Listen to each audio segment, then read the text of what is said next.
Mike. Okay. If you stand within this range, you get picked up. Okay.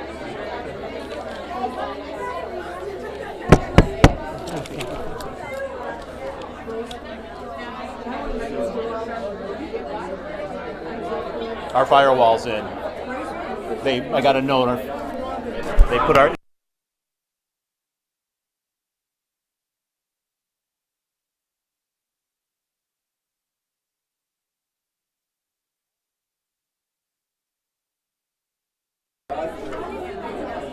Do the school thing.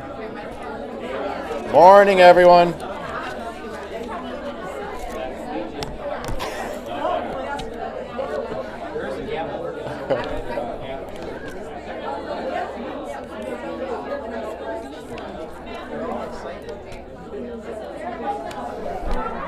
I told Sue. Wow, this picks me up. Hello. You're live. Yeah, I know.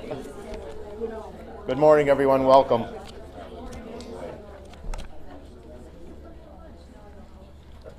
Sounds good. Heard it 1,000 times. I'm Rich Wolf. I'm the president of the SWAN board for this term here and the director of the Tinley Park Library. Good morning. I know we have guests. We have Marie from Franklin Park and Debbie from Lansing. If you want to stand up and say hi. Any other new faces, new directors, new positions, just coming for the first time that want to say hello? Introduce yourselves. No? Going? Gone. Okay. You're only streaming live. All right. I need a motion, please, to approve the September quarterly minutes. Thank you. Sheila, a second, please. Roger. Kim says I have, I'm sorry, Kim says I have to stand up and say hello again. I met some of her, some meeting there a few weeks ago. I'm Lisa Kashak. I'm the new director at River Grove. Welcome. All right. We had a motion and a second for the minutes. Discussion, corrections, changes. All in favor signify by saying aye. Aye. Approved. And I will turn this over to Aaron. Thanks.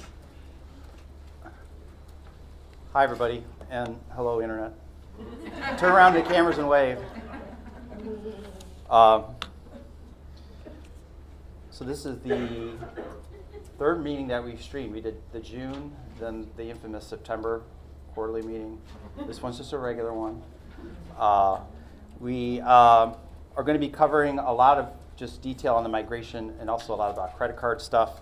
And we'll go over a number of other things that are on the agenda. As noted, we also have Justin Swain here from SirsiDynix. There he is. So he's going to get up and hopefully answer all your terrifically detailed questions about credit card stuff. I'm going to show you a lot of things also that we learned from that last survey about credit card information. For the internet and for you all that are here, I'm Aaron Stowe, Executive Director of SWAN. I'll go through a PowerPoint presentation that I'll put up on the SWAN website later.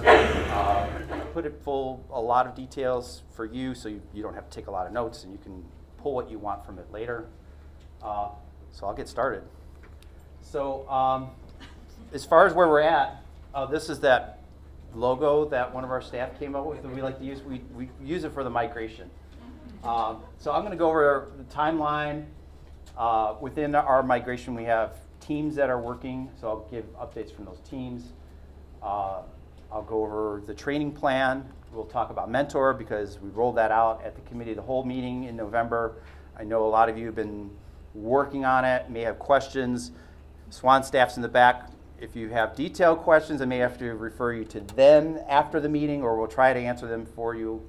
For people that are online, the Rails Live site has a chat part. Stephen Schluid in the front row here will pass on questions to us if questions come up in the chat. The enterprise survey, we just closed that right after Thanksgiving. I thank you all for filling that out, and I'll go over some of the interesting results from that, which includes Pick Up Anywhere. And then we're going to dig into a lot of the e-commerce credit card stuff because that was a big part of what we're going to have for the migration and what our new system is going to provide us. So you've seen this probably a number of times. I won't spend too much time on it. The graph is representing our migration starting in June, going all the way to the go live, which is the big red diamond here, which is the 14th of April. We're right about here now, so we're past probably the halfway mark. We're headed right now as there was a memo for those attending the meeting today when you're coming in that goes over a lot of this part of the training now. So we're opening up registration for classes. We're going to send out this memo to everyone by SwanCom. If you didn't pick up the memo, don't worry. It's going to be going out by SwanCom right after this meeting. I won't go over this too much. I did a lot of this at the committee of the whole meeting, but I'm going to show you also a little bit more breakdown as far as when we got started in June.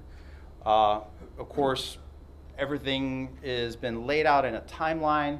As we go through this, we may adjust certain things that need to happen within the timeline. So if you've saved PowerPoints that I've shared with that timeline with certain dates, some of them move. They move either by a couple weeks or maybe a month, depending on what we learn or we add things. So where we're at this stage is that we're, of course, now at the beginning of December.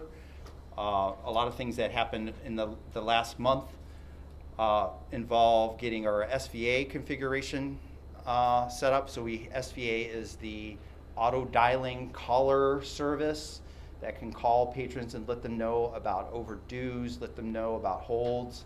There was hardware we needed to get in for that server, so all that's been set up. We're learning more about SVA.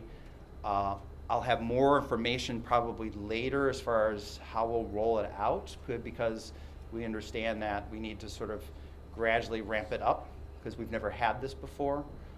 So a lot of you had some questions about this maybe at the committee of the whole meeting. So I don't have a lot of answers for you today other than staff. We learned a lot in this last month about SVA, so we're kind of building on that plan. As we're now in December, SIP2 is what is used to connect all your third-party devices, self-checks, all sorts of things. We've passed that on to SirsiDynix, and they're building all that.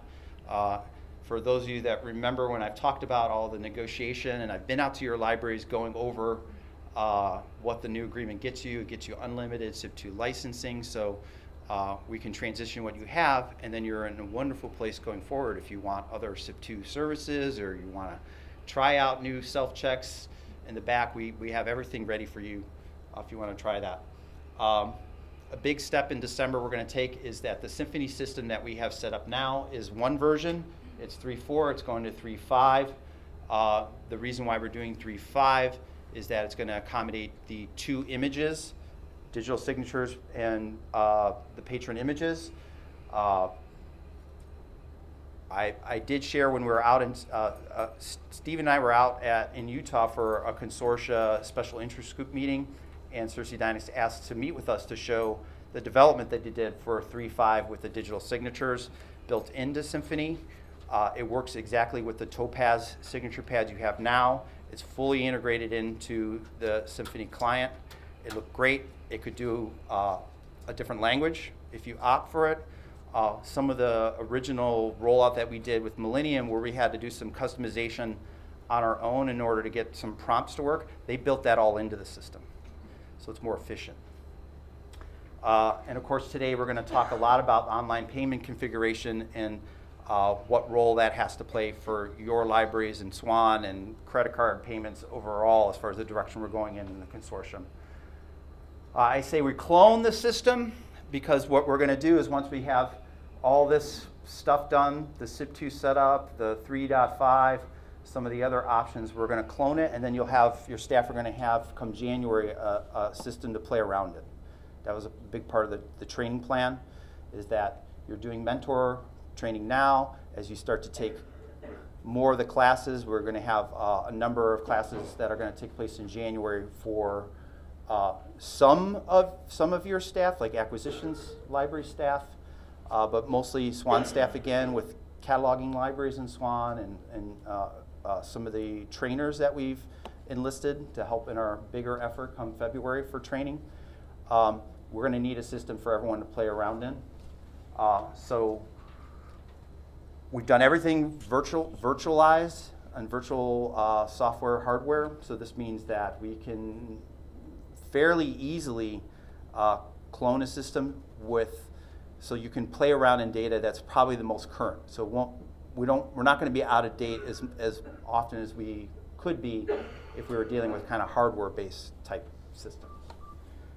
Moving into January, we'll release the Symphony Workflows client for staff.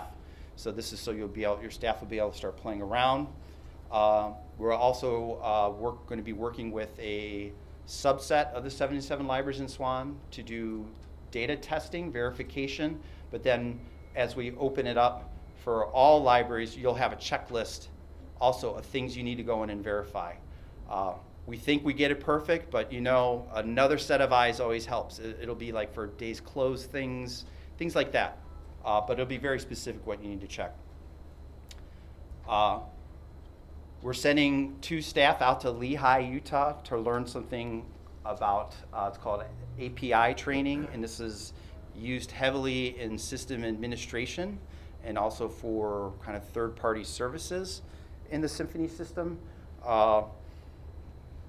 Library consortia that I've spoken with that have left Symphony to gone to another system say they miss this so much for administering an ILS in a consortia setting, and it was emphasized to us that get this training now so that you have staff that are armed and ready to deal with the ILS and take advantage of it. So in January we'll have on-site trainers. They'll be coming out to do the acquisitions training, as I noted, so they'll be here out in Burr Ridge. We've got unique management coming out to set up all the debt collect services. There'll be a meeting that we're going to set up as a refresher we have a lot of new directors, so it'll be an opportunity that we'll announce for you all. If you want to learn more about how unique and debt collect work together in Symphony, we'll have a meeting for that. I'm not sure we have the exact date on that. Kate Boyle is going to announce that. And then we also have a critical step here at the bottom. Probably can't see it maybe from the online world, but we're going to be doing some acceptance tests. It's part of our agreement. So we've already done benchmarking with the new hardware where we've stress tested, so to speak, to see how it performs. It passed with flying colors, right, Stephen? Yeah, but he wants to stress it some more, right? He wants to redline it and then dial it back and say that's probably where it'll be from there on. This will be more acceptance tests as far as the Symphony software, how it's performing itself, and also will involve enterprise performance. All right, come February, very simple for February and March. Your staff and you all are getting trained. The memo that's going out today details a lot of the classes, and we're opening registration. Come April, as we're nearing the go live, technical services will need to suspend their cataloging. Why does that happen? Cataloging is going to need to stop because all the data in Millennium is going to come out that's associated with bibs and items and orders. All that needs to come out and is going to get loaded into the new system, Symphony system. So staff will be idle and wondering what they're going to do. Luckily, during this period, all your technical services staff will have training opportunities available. So we've set up training classes here in Burr Ridge, or at least lecture style, available as well for them. But I've been emphasizing this for a while so that you're ready and you know what's coming. Circulation activity is going to stop on a Saturday, and you'll be on offline, the Symphony offline system. The offline system in Symphony, as I've said, is terrific. So we're going to make it mandatory that everybody has to use it because it's just terrific. And why is it terrific? Because when you're offline and you do all your checkouts on it, and then we say, okay, we're back online, you connect to the system, all the data goes up automatically. There's none of this hunting for the file and doing that sort of stuff. Go live is Tuesday, April 14th. Everything will be perfect. All right. I've been told I'm sometimes a little too Pollyanna about some stuff. All right. We like You like that. But then let's get grounded in reality. There is obviously going to be things that aren't going to be right, and we're going to be fine-tuning the system as we go. A big part of why we're looking at the January testing with libraries and getting access is to start to ferret out odd issues, identify things. When we did our migration team for the profiling and the data migration, which is really all SWAN staff at this point in the profiling, we had to build the Symphony system, all the stuff that works in the background. It's called the circulation map and the hold map. There's a lot of lines of code, and making it all tie together in a consortia. It's beautiful, but we know there may be a few things that may not check out quite right, but the great news is software. Just go in and we can make changes and adjust it. So this is what I'm referring to. The profiling team built all these rules. Here's the circ map. It's over 1,300 lines that we needed to build in order to have this work. Standalone. Lansing's here in the room, and they're standalone. How long's your circ map? It's less than 100, but it's probably between 75 and 100. Okay, so for a standalone library alone to have, under 100, and then for 77. So what and this is shaking. The screen is shaking, not because there's a quarry earthquake. It's because they're tearing off the roof here in Burr Ridge, and sometimes they drop heavy things and it shakes. And the hold map is not as big, but that's how everything, you define what's holdable, not holdable. I love the fact that the library world has invented a word, holdable. I don't think it's a real word, but it is for us. So this is done. Data migration, this is where all the data is coming out of Millennium and being loaded into the Symphony system. We've had several goes at this. We're setting up right now is a second extraction out of Millennium and a load into Symphony. I like to call it a time trial. See how fast we can do it, because we gotta do this in April, and there can't be really much of a delay. So we wipe out the data and reload it. We repeat this until it's perfect. But at some point, as you've seen in our timeline, you have to just stop and say, it's good enough for go live. There may be some things that aren't right. You'll learn a lot about what this is as you start going in and poking around the system, and as your staff are getting trained, you'll see where all the notes fields and things have landed. Any questions about that? Okay. User experience team, we just call them UX. This is a number of staff that are from the membership. We have involved them in our configuration of the enterprise OPAC. So they sat in on all the administration training. They've sat in on our calls. They're the ones that were suggesting we offer some rooms training. So this is part of the survey that we went out, and I'll show you a little bit what the response was to that. We had a meeting right before Thanksgiving with CCS, Link, Magic, and RSA. They're local consortia in Illinois that are implementing enterprise. They're either fully live on it or transitioning. So we had an all-day meeting to cover all the issues on that. We learned a ton of information from that meeting. This was a big part of what I saw as a big advantage of going with SirsiDynix, Symphony, and Enterprise, is that in the local area we have a lot of talent and information we can draw upon. The public relations team is another team that we have going. They've had two meetings a day. I believe there's a third one scheduled soon in December 16th. Brandy is leading that group. We have an agenda item. Brandy will come up and go over that. We've sent out this message for patrons that has come from the PR team. Went out via SwanCom, and it's in the migration bulletin. What is the migration bulletin? Go to support.swanlibraries.net. Running on our front page is everything related to the migration. So if you feel like you're behind, you can just scroll through that and see everything that's going on with the migration. And we've posted all the information about this. Brandy will give more of an update a little later in the meeting. EBSCO EDS. This is actually starting to bear fruit. The EDS is a way of connecting databases, online subscription databases, not just with EBSCO, but the EBSCO ones work very nicely, and those will be searches that can be performed in the enterprise catalog. What we've done at this stage is we've worked with 4 libraries based on their online database resources that they have. We did have a survey that went out kind of early in our migration where we got all these resources listed from you so we can build what are called EDS profiles to go into the enterprise. So we just got that, I think, at the beginning of this week. So we're starting to play around with how these searches are going.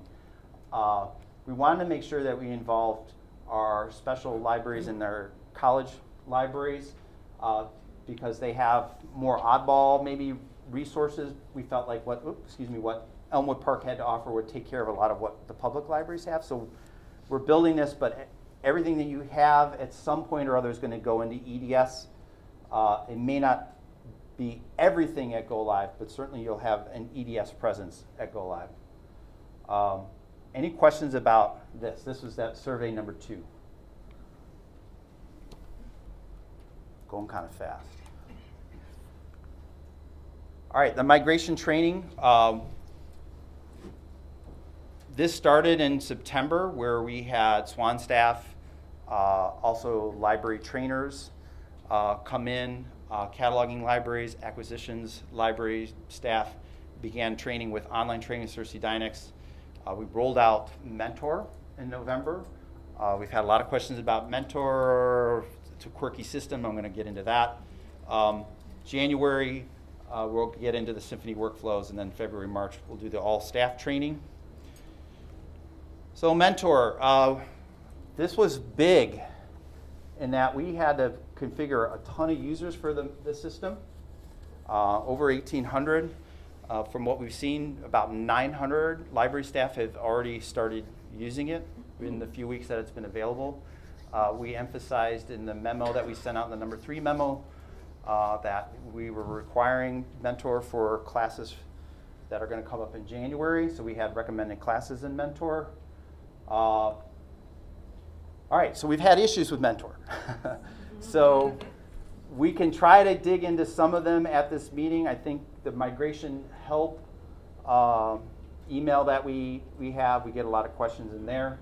So common problems that we've had is that the browser version is important to this system. So some people say it works fine in Chrome, but then at some point or other I run into an issue in a class where certain things don't occur.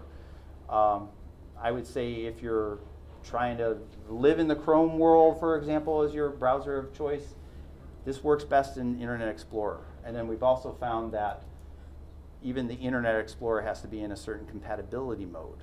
So we've included all that in documentation that we've sent out. So we've also, as we've needed, created other YouTube instruction videos about how to change these settings.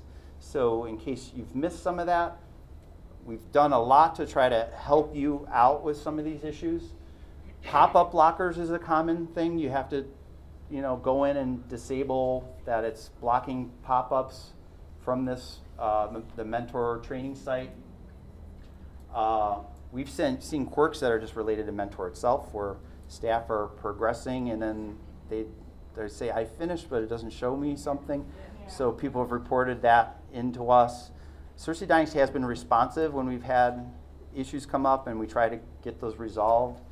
I'm not trying to say Mentor's perfect, but there's definitely things that we're seeing with this rollout where it's not like it's crashing and not performing well. Your staff are going through, but sometimes the progress isn't right. Sometimes assigning a person, one of your staff, classes, I think, can be an issue. Report all those things into us. So the migration help email, we're divvying those up. We'll call you, clarify if you have issues. I would say based on what we've seen, that if there's 1,800 users and 900 maybe have started, if you're a library director or managers that are kind of waiting, saying, oh, I want to roll this out more in January, I would say get in there now, start working on your staff and assigning classes, because if you run into issues, we can help you with that prep. Question? Yeah, maybe Kate can answer this. Kate's not here today, but we Oh, got some all staff right, in the back that then can someone help. else All right. When I tried to sign up for my catalogers for the cataloging technical services, ones that tried to charge us $50. And she said, no, you can click on where it says, free or whatever it is. I said, no, that box is not there. Did that get cleared off? I haven't gone back in. All right, so the question, just to repeat, because you may not hear it, or people online may not hear it, is that if you're logging in and you're going to assign classes, it may show you that it wants to charge a class rather than free classes. So we've run into that. I'm looking at Rebecca in the back. Does that get fixed, or is that like something that's just adjusted on a per case basis? SirsiDynix has to fix it on their end on a case-by-case basis. So if you email either me or migration help with your name and your account info, like your Yeah. email address, then I can follow up with my PA. So this can happen. We have to go through SirsiDynix to fix it. So if you run into it, you report it into us, we'll put the problem in to SirsiDynix. They go in and fix it. They've been very good at sort of turning some of these things around pretty quickly. But it's been clear also meeting with some SirsiDynix folks, I don't think they're expecting that we would have 1,800 people in this. But that's what we negotiated, right? Yeah. So they're learning from this. I think we're going to be a wonderful example of how we utilize Mentor and a learning management system with tutorials to get you all going. The way I look at this more on the positive side. It's got some quirks, but man, it's probably helping you out a lot right now as far as diffusing any anxiety and tension and getting them an idea of where things are headed. All right. That's the opposite of our experience. I mean, the mentor's 5 years old. Our staff see the copyright on the bottom and know how long it's been going. And with staff in each department coming in, and we're paying them extra for this training. They sit there, they do the tutorial. It's reporting the wrong score. It's not giving them credit for doing it. That's filtering out, and other people are saying, I'm going to wait until this is fixed. I'm not going to waste my time and have to go back and redo this class. Okay. So what I'm hearing is concern. I'm repeating things. I hate to do it, but it's for also people online. There's also the negative side of it, that the quirks can be putting off staff, that they feel like, well, is this going to get fixed in time or not? I think we can try to address that later. I don't know if I have an answer for you right at this moment. If anyone in the back have anything. One thing you've been saying is, the assessment issue is a widespread issue that SirsiDynix is dealing with. On some of the older classes, Becky, who's our contact at SirsiDynix, has just removed assessments altogether. The assessments are nice to reinforce what you're learning, but SWAN staff won't be cruising everyone's test scores and saying, you only got a 79 or you got 100, so you get your workflows login. So the most important thing is that you're able to get in and view that content. And if it's not recording your score, or we've run into issues where you click the right button but it's still telling you you're wrong, you know what you've learned, and you know that you're participating and engaged and getting what you need from it.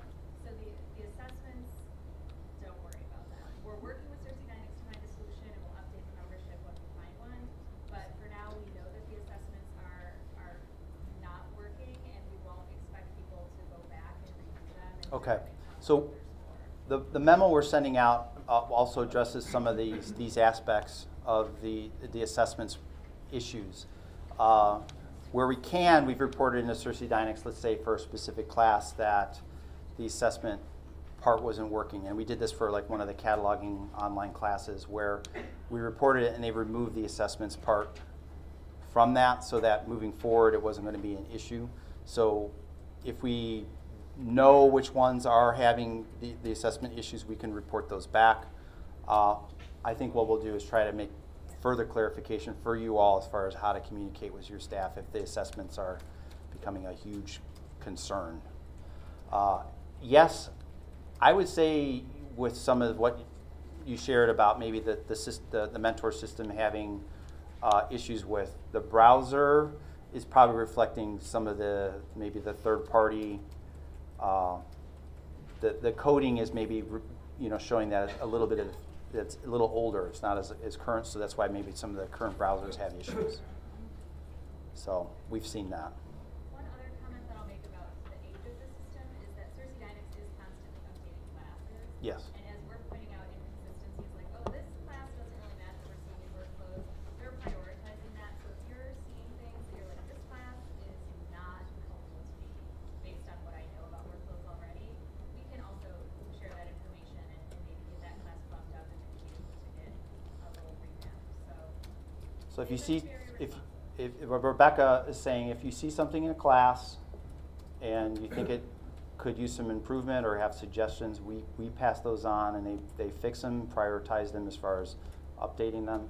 They've been very responsive with these. Yes, Pilar. Are you guys just gonna take our word for it if our staff have completed all the courses that you've required, but it's not, in some cases, it's not moving those courses from the to be completed section to the.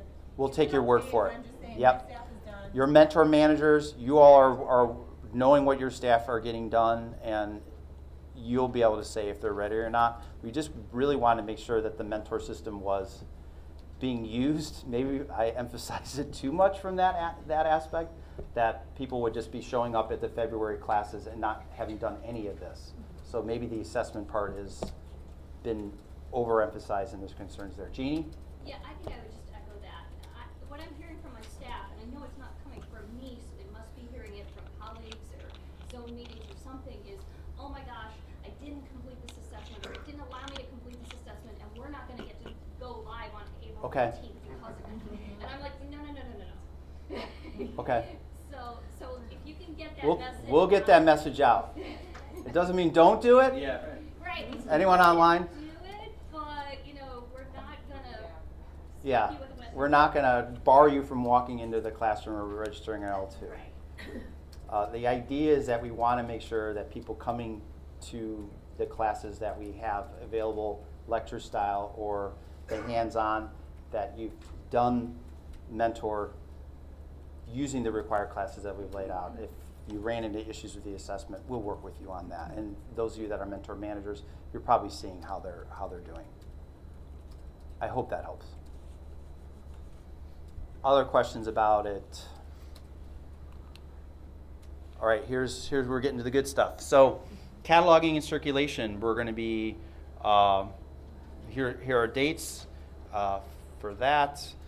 We got enterprise workflow and workflow searching. We've got sessions set for that. We don't have reports set at this point, but we do have serials and acquisitions training scheduled. So what the memo that's coming out, or somebody that you picked up today, it's 104 training sessions. So we're really putting out a lot. We used as many sites as we could enlist libraries to host.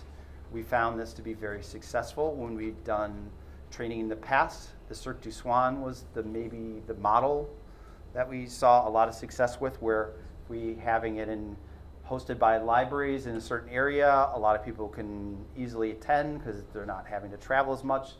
There's repeat sessions, so we'll do one up north, we'll do one in the southern area. Your staff will have ample opportunity to get trained in the location or on dates available. Registration's open. For those of you online, jump into L2 and start signing up.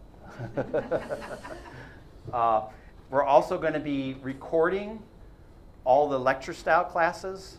So the plan is that we'll set up everything in here. The trainers will do, and there's one of the trainers here, they'll do their lecture, it'll all be recorded, and we'll post it on YouTube. Maybe we'll have cardboard heads just to show that there was people there, but there won't be anyone there. It's practice, and also we'll record it for people that maybe missed something. So we're trying to get all that covered. Questions about this? I know everyone's been itching to get in and sign up. And it was funny, I think I don't know what staff are going to L2 and just searching all the time, but people, I mean, as soon as we made them available, some people signed up before we announced it. Kate and I made this tag cloud when we put in all the sites and all the subjects, just showing what we're emphasizing here. So thank you, libraries that are hosting. I know that was a lot of back and forth to coordinate that, so we really appreciate that.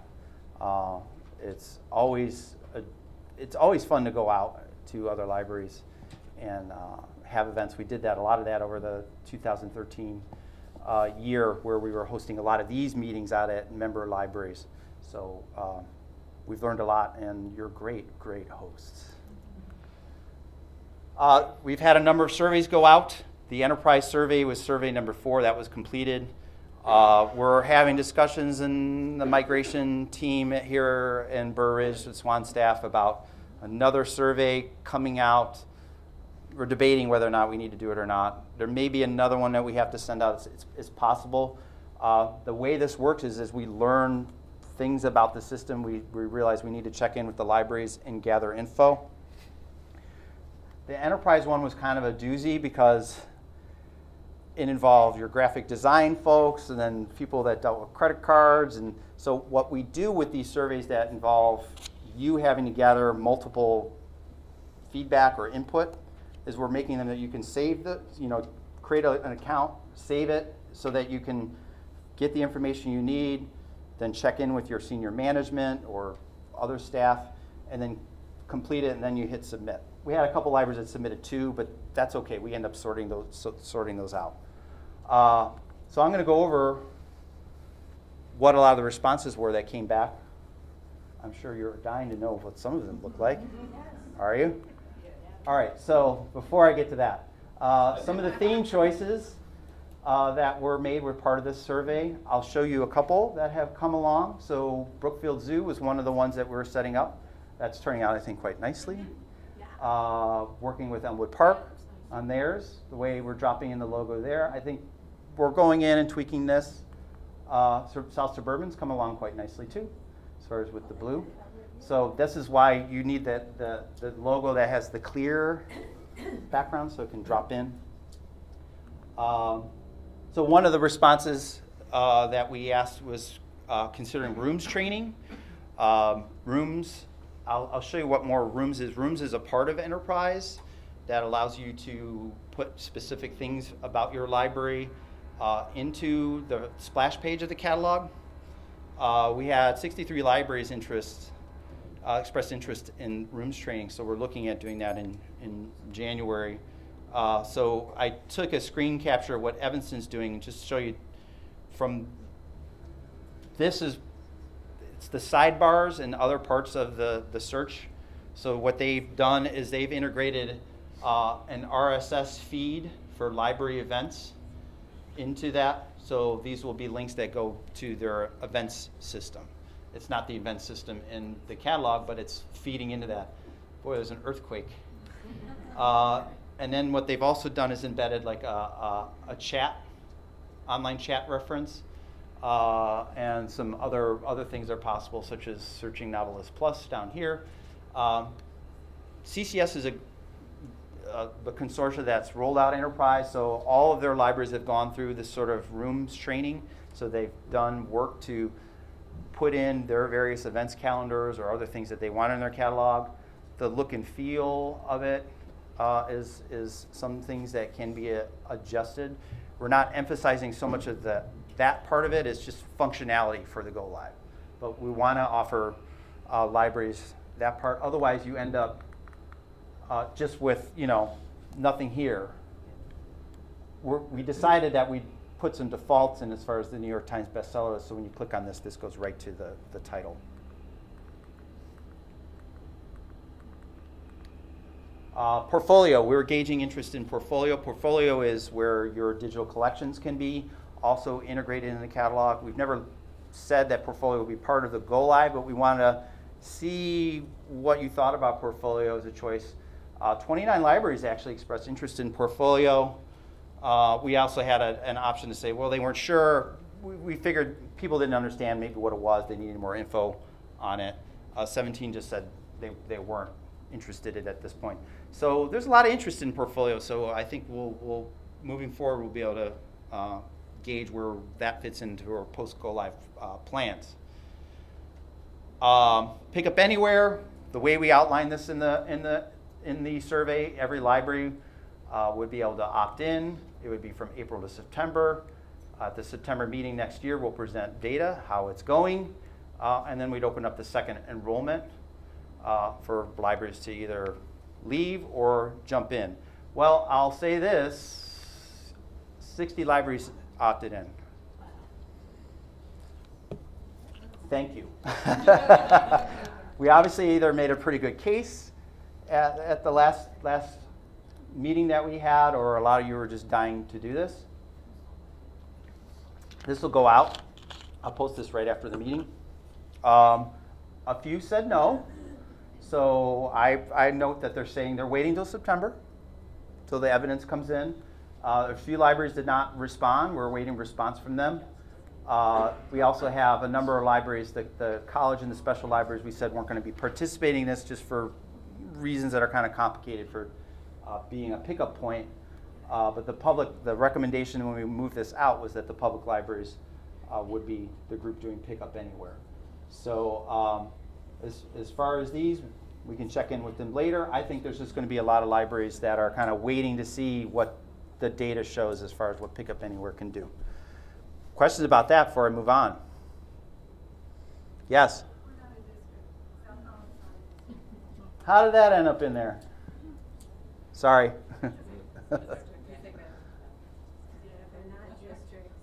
What's that?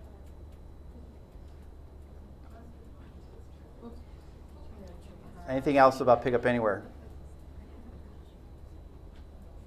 You happy, Jim? Did you tell him I'll be giving him phone calls, all those on the 9? Jim's cold calling you. Jim Dieter. I know who you are. All right, so the finances part, and this is where I'm going to have help from Justin Swain after I go through what I'm laying out as a recommendation from us as far as the deal with finances. Presently, and I'll get into this. Presently, we're dealing with online credit card and debit card payments. What I saw the goal is with the new system is that payments could go directly to the library, and we will have that capability with this new system, so that funds could be scheduled to then deposit into your bank account. In order to do this, everyone's going to need to sign up an account for the merchant that works with this, which is called ProPay. The other component of this, of why ProPay, being the only vendor that we're going to recommend to do this, is that then you'll be able to integrate card swipes at your desk, and that interacts with the Symphony system.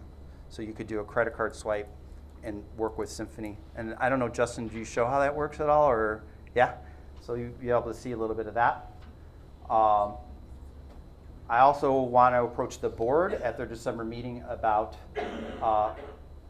trying to get the swipes lined up. For those of you that are interested in this, I would like to just say I want to have a bunch of swipes ready to go that we can start providing libraries.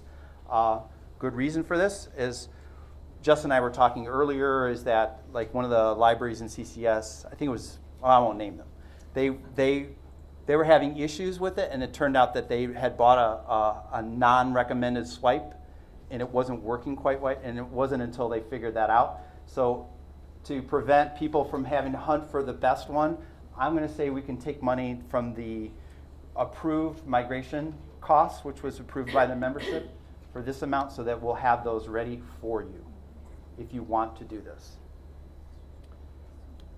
We look at this as post-go live. We'll be trying this with a few libraries during the go live period, going beyond to see how it goes, work out any issues before we do a massive deployment. But at the go live, I would like to see all enterprise payments in your catalog go directly to your library account. Here's why. All right, right now, the process though that we use is more symptomatic of the limitations that we have with the Millennium system and the Webpack. So the patron goes in and pays. This is interacting with a PayPal account. There's only one account that can handle it. So SWAN manages a PayPal account, which is then plugged into a merchant account. This goes into our SWAN bank account. Then we reconcile all these. So the SWAN Finance working with Rails, we reconcile this. So we pull reports on a Millennium. We pull the reports from the vendor. We match that up. We see whose libraries owed what.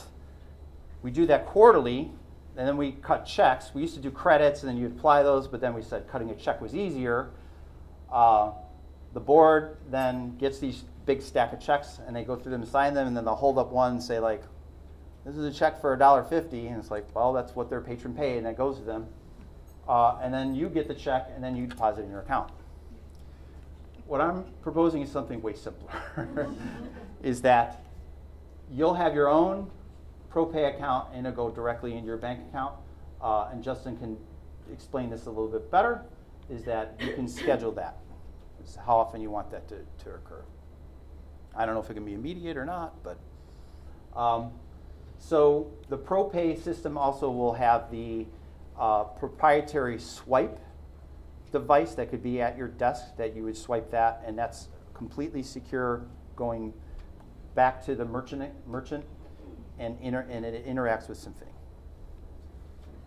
And it's also the recommendation of the auditors that we get audits. Yeah, this also came up. We just completed the fiscal 14 audit, and one of the things they noted was that in this process, when we're dealing with this part down here, they're like, man, you're processing a lot of checks here. There needs to be, when's the board getting involved in going through all the backup documentation? And we say, you want the board to go through 300 pages of all this info? So we came up with a way to do it. But then when I said to the auditor, if I do this, how do you feel about this? They said, definitely do this. So the recommendation was just built on a lot of things that I've seen over the years. One, I've heard, you're kind of sitting on the money for a little while, but it's a lot of work to process this reconciliation. And because sometimes you're cutting a check that's for a very small amount, it doesn't seem like the most efficient way to do it.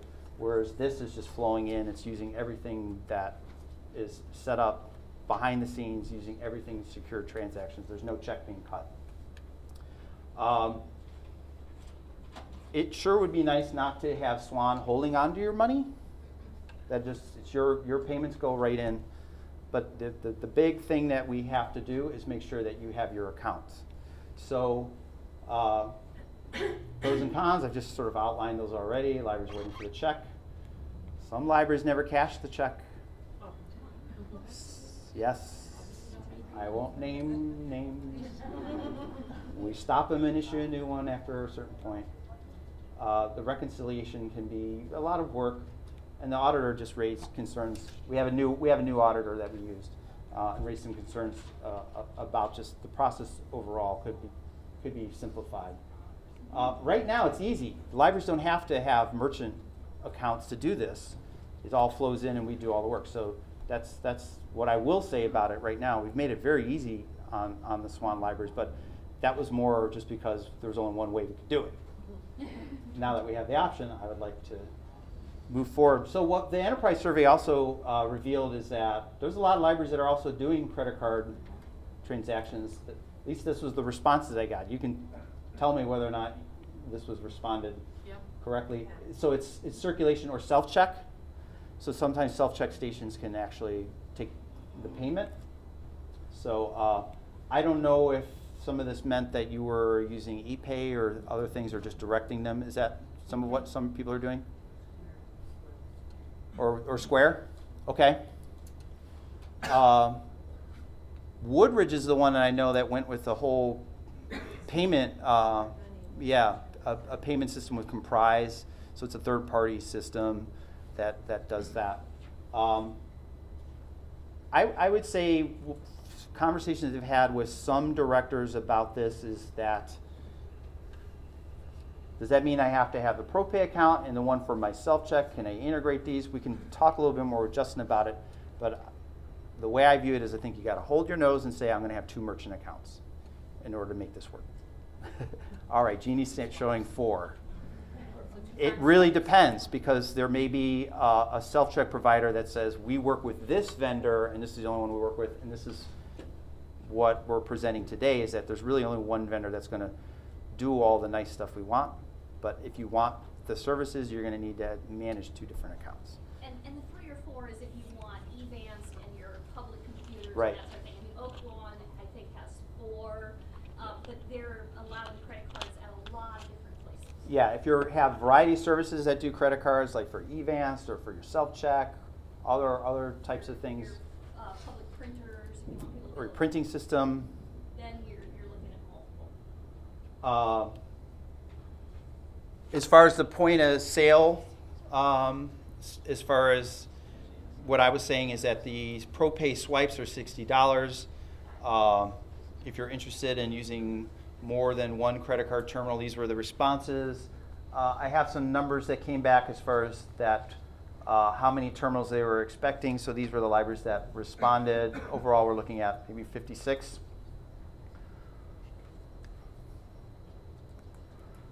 So this is where I want to get some feedback from you. I'm going to shift over probably right now to have Justin get into a lot more of this. He'll also touch on some other services that are available. I got a hand up in the room from Lansing. Yeah, Justin, didn't we get our first swipe free with ProPay version? I thought I only bought I bought some additional, but I thought we got the first one free. I'll explain that. All right, when you get up. Thanks for warning him. Uh-huh. No, there's a reason. All right, so the board meeting, do I have that date right? The board meeting is really to decide if every library should have a ProPay account. I'd like to hear if you feel like, yeah, I'm on board with this, or I see issues. And also I'd like to see approval for funds for the swipes. It's a very low cost price, so certainly we have funds right now from that have been allocated to the migration that make this easily doable. That we can pay for the one-time cost of getting at least one swipe. We can look at getting additional swipes later when you want them. It's part of our agreement. We've got that price. All right, I got 2 questions. Kim was one in the back. We're definitely on board, and it all sounds good. I just was wondering, is there not a reason that we can also have PayPal? Because people love PayPal. Like, give them the choice of which methodology they want to use. Okay, so the PayPal ProPay, we'll have Justin try to tease that out for us. And then, yes, Nikki. Okay, well, the actual physical swiper is minimal, but what costs you is the fees.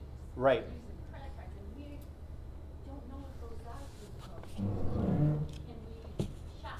So you're just gonna pay what ProPay is gonna charge us to use credit cards. Okay, so what I tried to do to help with that, and I can try to show you a little bit more. In the quarterly packet, I showed what all the activity was on a library by library basis. So it starts on B5. So you'll be able to see presently in the system what activity flows through. What I have also available online is which I note in the frequently asked questions part. So that's on B4.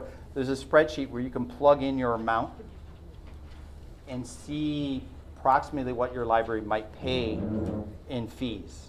That's work on the roof that you're hearing.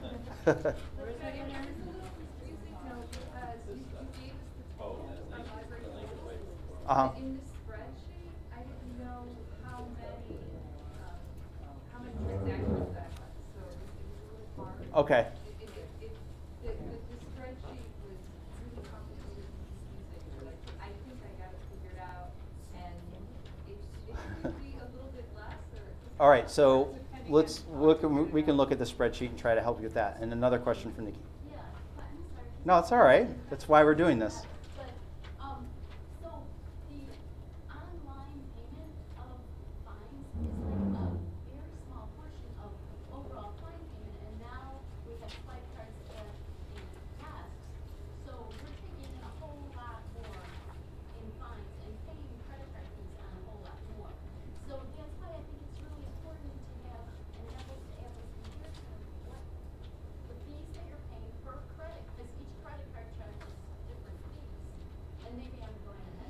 Well, But, you know, as far as what I have presently, I don't know if I can do a really good apples to apples to show your activity and what the percentage is. I'll be honest. no, but what we need to know is per credit card, what the users compared to what they're actually paying for. Okay.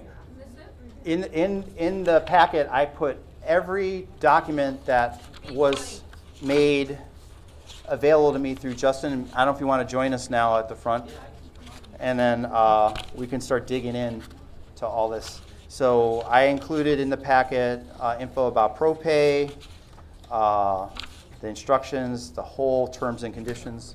Come around. I hope my rustling wasn't online. So the finance team has a couple more things that we're going to get into. How we process debt collect, I've noted unique, and then also the reimbursements. And now Justin's up. Great. I'm done for the moment, but I'll stand off to the side. So I don't have anything to do with Mentor, first off, by the way. So, is everybody okay? We should have brought motion sickness bags for the. Well, let me do this. Since the cost is the hot topic right now, I'll wait a second to jump into functionality, and I can send.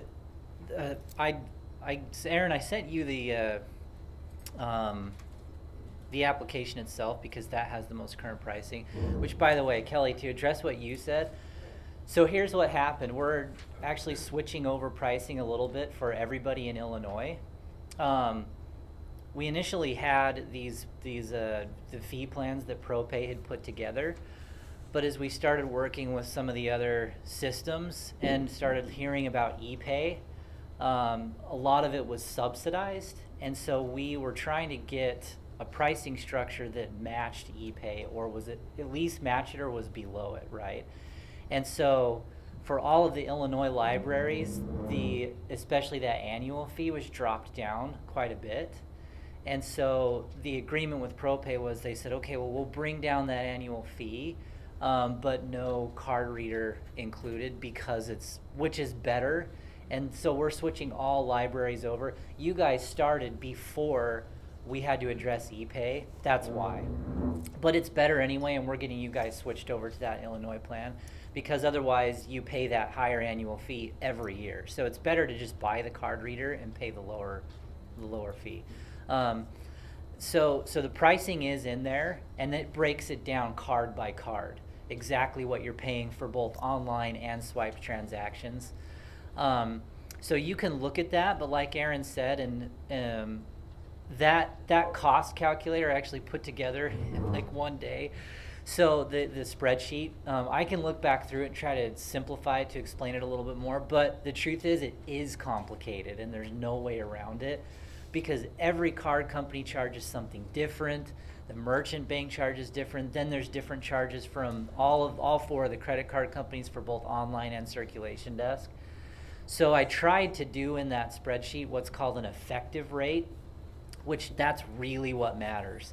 An effective rate is the percentage of transaction fees that you pay versus the total amount that you process. And so anyway, I'll take a look at that, Aaron, and see if I can go back through and try to make it more clear.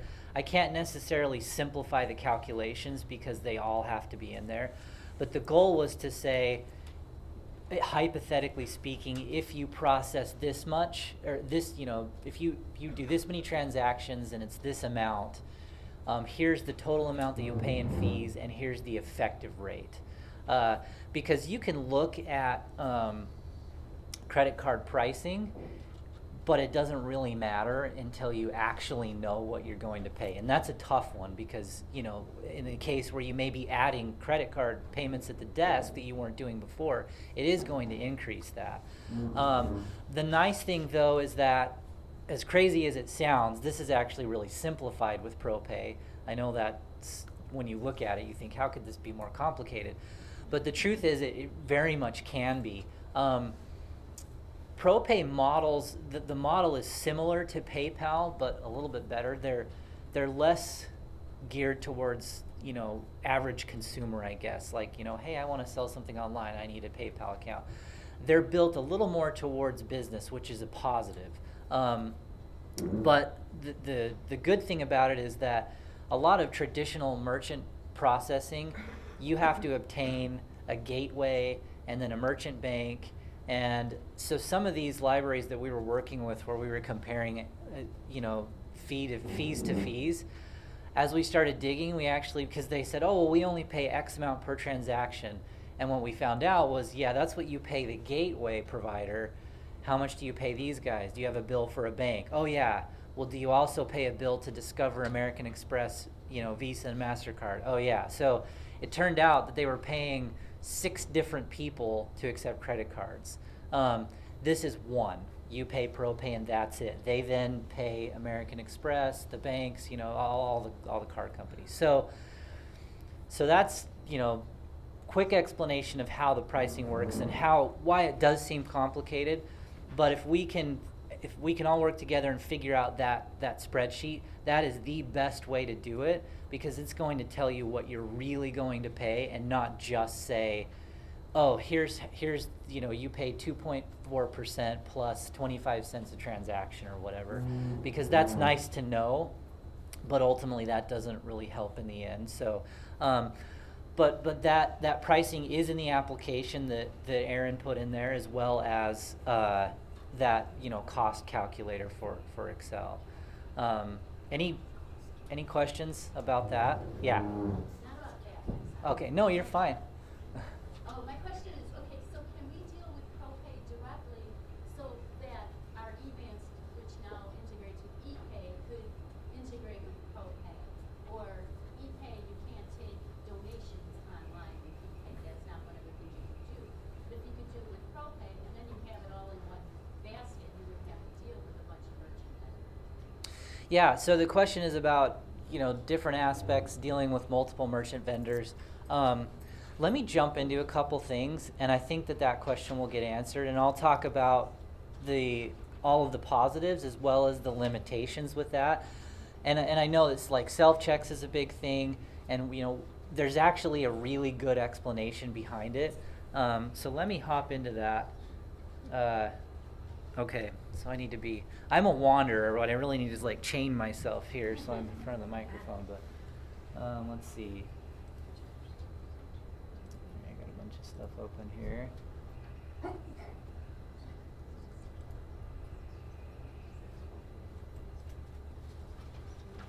Okay, so this is actually Lansing's Enterprise. Thank you, Kelly. Let's see here. So as far as, let me show really quick, touch on what you'll see, what it looks like from as far as what we have built in. So first off, let me say this. There's 2 terms that you're going to hear, just to avoid confusion.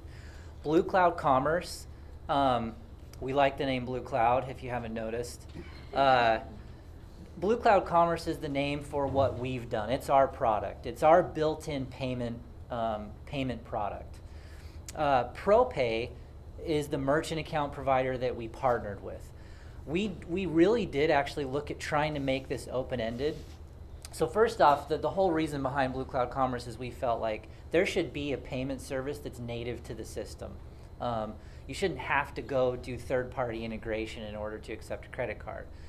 So as we did this, we looked at making it open-ended, where it was, plug and play. You go obtain whatever merchant provider you want, and then we can integrate. That didn't work for a lot of reasons. It really affected functionality. We would never be able to guarantee that it would work without problems with so many different merchant providers that are out there.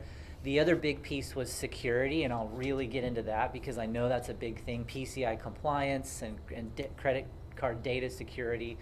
Not only the way that ProPay models that, but also choosing one vendor to integrate made it so that we could ensure that this was a secure process and that you didn't have to worry about a lot of PCI compliance stuff.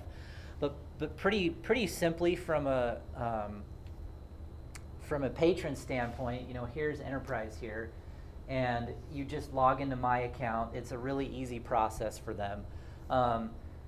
fines and fees section, everything's displayed here.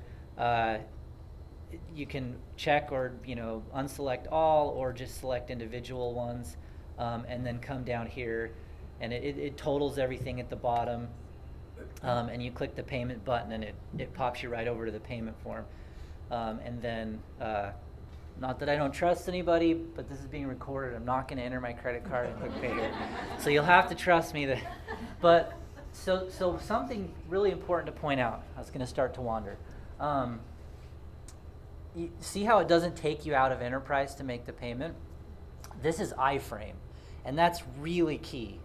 When it comes to PCI compliance, and I know now way more than I ever wanted to know about it, and there's pages and pages of stuff, but iframe is really important. The reason is if you understand it, the simple way of explaining it is this is basically just pasted into Enterprise.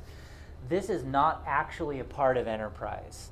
And that's important because you can see in the up in the corner here this SSL.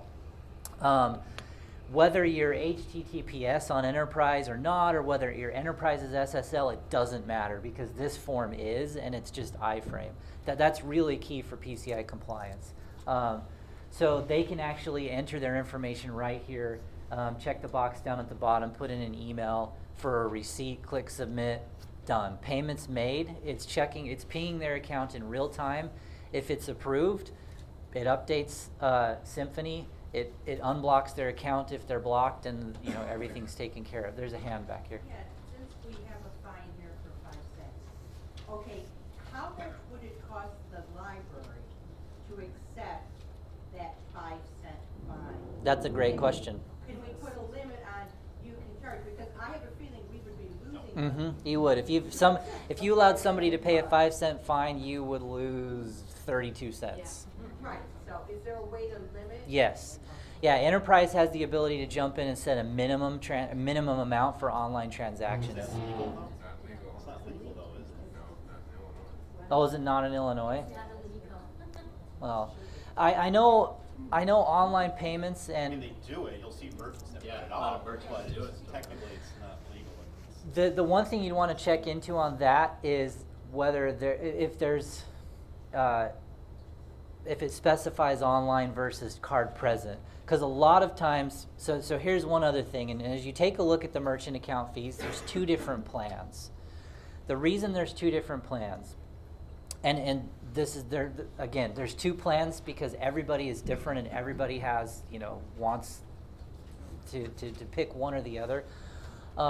One of the plans for online payments does a convenience fee. And we actually had ProPay create this at the request of a huge amount of our customers that said, can we pass on a fee, 50-cent convenience fee or whatever to the patrons for online payments to help cover the cost of accepting credit cards. That is not, because sometimes you'll read for different states, in fact, even in Utah where we're based, you're not supposed to do that when it's in place of cash. That's card-present transactions, not online transactions. And there's a big difference, and both Visa even and MasterCard will clarify that it's okay for online. Again, though, there's 2 plans. We have a lot of libraries that love that idea, and it really helps them cut down on the cost of processing credit cards. It also makes it so that in an instance like this, if they wanted to, not have to set a minimum, they're not losing money. If that's not for you, there's the other option that's more of the standard. You pay everything. So that's actually a quick clarification on the pricing, but also kind of goes to that. With different laws for different states, check to see if it's applying to card-present transactions or both, because in a lot of cases it can be different. But to the question, there is that ability to set a minimum.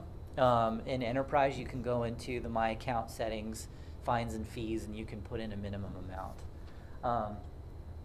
So pretty simple from here. This is what a patron sees on their end if they're paying fines online. Any questions about this piece?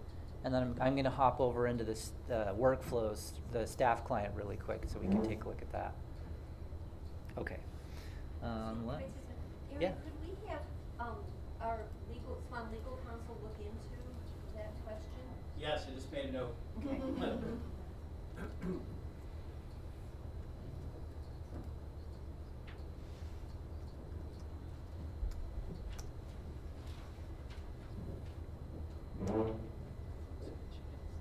Let's all listen to the re-roofing for a minute.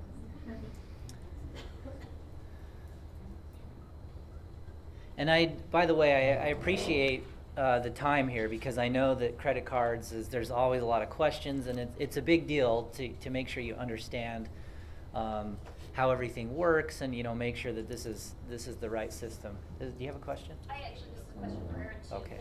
The pages you gave us in there that said how much we've taken in the past year in e-commerce through SWAN. Does SWAN pay all of these fees right now, or are you subtracting that? Are you figuring out each library's amount and subtracting that? So where it says took in $7,000, is that including those fees? SWAN as an organization, we pay the sum total of all the fees from all the library transactions. It goes into the operating budget, and in essence, your membership so fees much. pay for it all. But you're all paying for it. It just gets Paying for carved up our in membership fees. But it's not in that amount that's listed in the packet. Not on a per library. Okay. So at some point, I don't know if we can look at that spreadsheet. Is there Yeah, questions about yeah, that I can too? pull up the spreadsheet for sure. Okay, so really quick and I know that as Erin talked about, the idea is looking at online initially and maybe transitioning into this later. But really quick, just so you kind of see, this is from a staff perspective, and this is very, very simple. In workflows in the circulation area, the circulation module, it's as easy as just going to pay bills and looking up the user, and then Symphony has payment types, and you can create. There's ones that already exist, and then there's others that you can put in. You can create basically as many as you want. And the nice thing about how this works, how it's built in, is it just attaches to a payment type. So there's not this whole new. This is the same way that you would enter payments for cash. And the reason I think that's important is because there's not something new to learn. There's not this whole new system that you have to do to accept credit cards. You can even see, I don't have cash in here, but one of them might be cash. So I'm going to put this in here, and then really it's as simple as this. So once I enter the amount, I just click Pay Bills, and it's going to pop that up. I have the card reader attached right here. It's just a USB plug-in, and this is. Hopefully it'll still work after that. The cord is, you can see the cord is long enough that we have a lot of libraries ask, well, can we have the patron swipe their own card? Yes. You mount this right on the desk, and then the card never has to exchange hands. Really simple. If I swipe my card here, it's going to update it as paid, and then if you have it configured to print a receipt, then it will do that. So from a functionality standpoint, it's great because it's built in. It's really easy. A couple things with security. This is the same thing. This is not storing or passing data through the system. It's going to ProPay for processing, and that's another key. You don't have to have another server or anything like that to decrypt or encrypt the data. No sensitive information is stored on your system, and that's a big deal for PCI compliance. Okay, so let's talk. Any questions about that before I move on here? Okay, let's talk about ProPay because that's obviously an important piece. Let's look at this here really quick. Because this is important right here. Oh, good. Acrobat's decided to freeze a little bit, but That's okay. It froze where I needed it to, so perfect. Oh, now it didn't. Okay, so PCI compliance. Not that everybody needs to be familiar with the ins and outs of PCI compliance, but does everybody know in general what that means?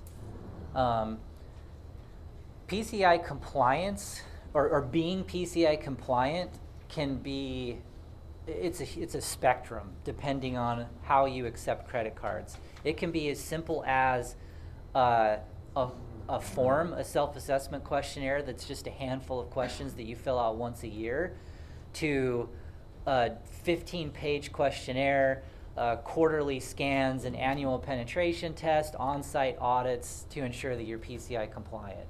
The good news is this solution is here. It's as minimal as it can get. And here's part of the reason. If you look at a traditional flow of credit card data, you have your point of sale here, right? So that's the swipe device, that's the online payment form. And in most cases, when credit card data is entered, it goes to an encrypting device or encrypting software. The problem that you see is right here. This is a risk.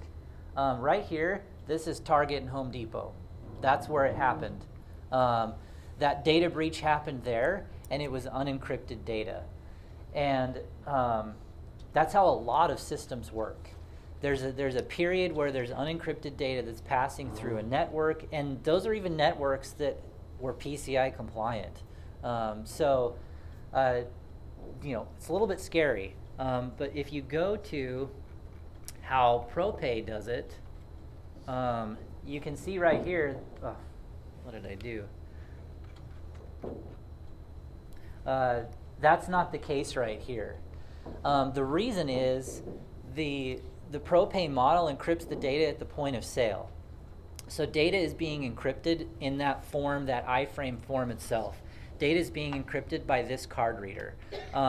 And that's why, to talk about the card reader itself, why it's proprietary, why you have to order it through ProPay. Even if you find the same model number, the exact same reader somewhere else, it's not going to work because these readers are configured specifically for ProPay to encrypt the data. So without getting too deep into this, this is a big deal, and it's a big deal for the PCI Standards Council. They look at this, the way that this works. This sounds bizarre, but they don't even define this information as credit card data.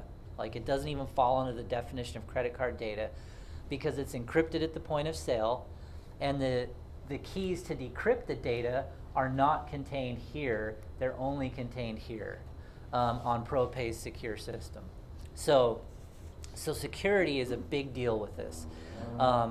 That's a big reason why we went with ProPay, and it's something that we felt was very important for a solution for all of our customers. So there's not a lot to worry about. It's a really simple process. The liability is on ProPay because they store the credit card data on their system and you don't. So from a security standpoint, this is a great solution. And going back to ProPay, that's again the reason that we went with them. Is this is a big part of it. So did I see a hand? Yeah.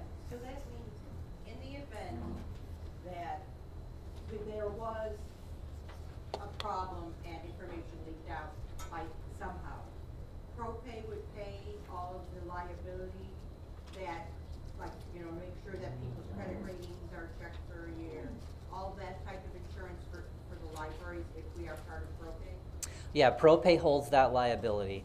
As long as you are looking at that, it's called SAQ-A, Self-Assessment Questionnaire A. It's that simplest one. As long as you are taking care of that, then you'll be fine, because that's basically saying that you're not doing anything else, right? Because ProPay backs this solution, but if they come in and see, okay, well, but you're doing this and this and this and this, and we can't guarantee that, you know what I mean? So that's the only caveat to it. They're going to look and make sure that nothing else was going on, but if it's just this solution, then the liability is on them. They store the data. It's on us and them. So because we, run it and are the, program managers, I guess, for that. So the question was, sorry, I keep forgetting to do that. The question was about liability and if there was somehow to be a data breach, where does the responsibility lie? And the answer is on ProPay. So. Justin? Yeah. It looks like the law was amended. You can now set a limit on credit cards, but you can't set it on debit cards. Okay. Interesting. Yeah. Hey, Justin, that brought up a question. Yeah, So what? are you saying with the point of sale swiping, if for instance someone's paying for a program fee rather than a fine that's going right through SirsiDynix, then is that considered something that we're not using the swipe for what they intended to be used for? No, that just means that. So for example, let's say that you had a second merchant account provider and you,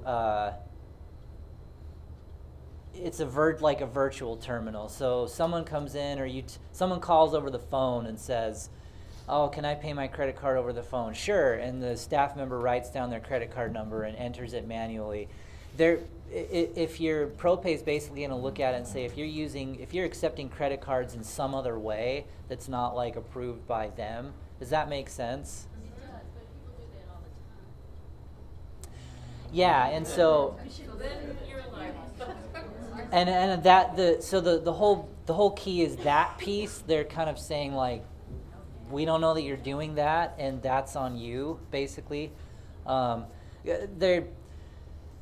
ProPay was pretty careful, as they have to be, when we were talking about this, when we were trying to determine what can we tell.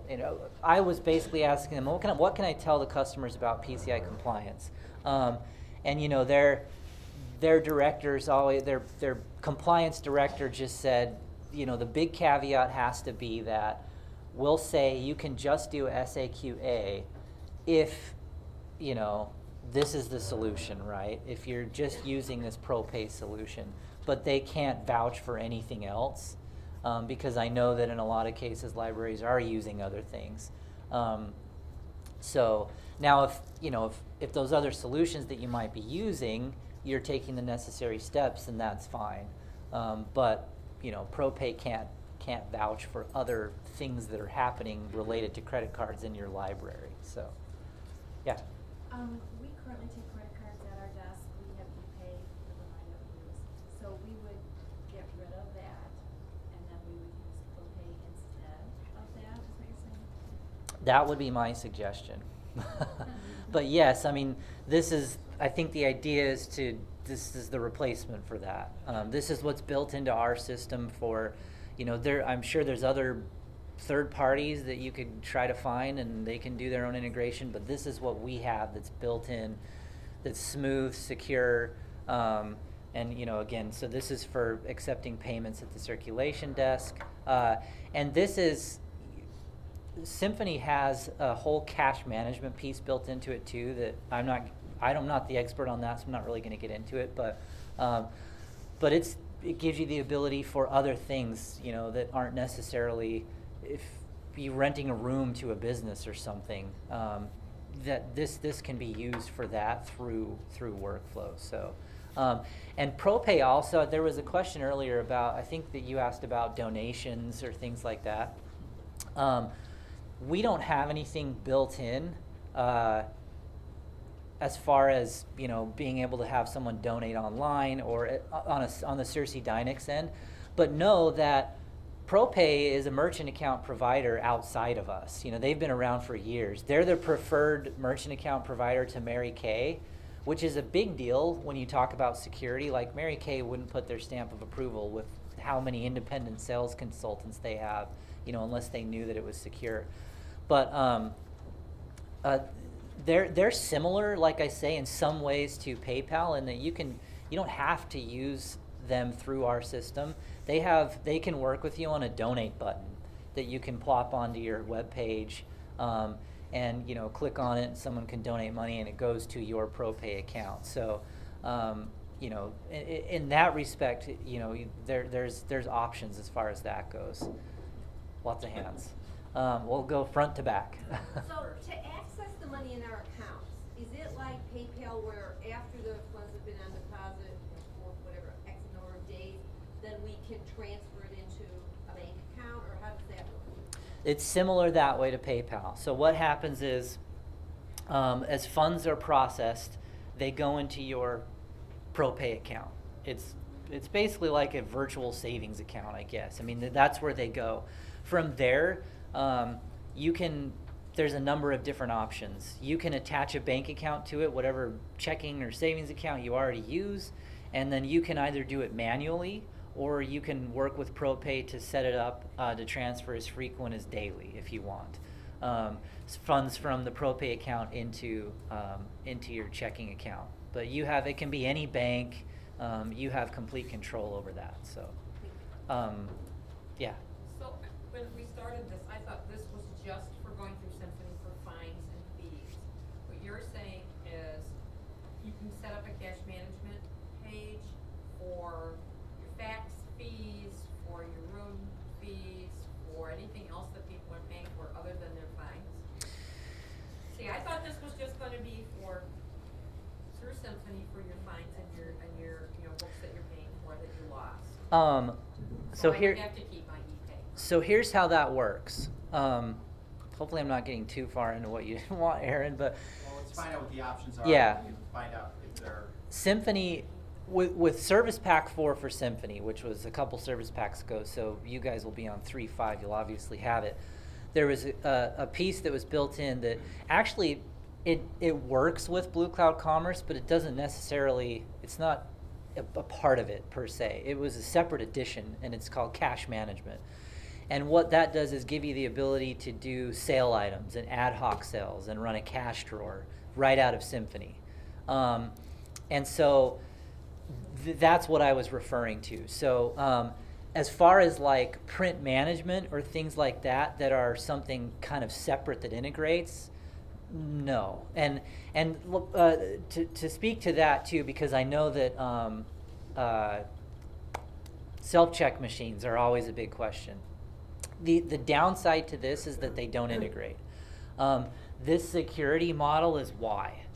Because in order for this to work, it has to use ProPay's proprietary device. Because if it's not using their encryption technique, and if it's not encrypting it at the point of sale, then all that PCI compliance stuff goes out the window.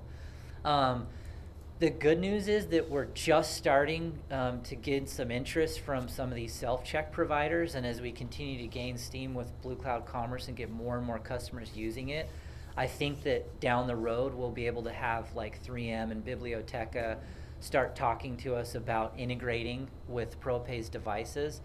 For now, that doesn't work for that reason. So in those instances, if you have automatic print management where they pay right there, or self-check machines or things like that, ProPay doesn't work.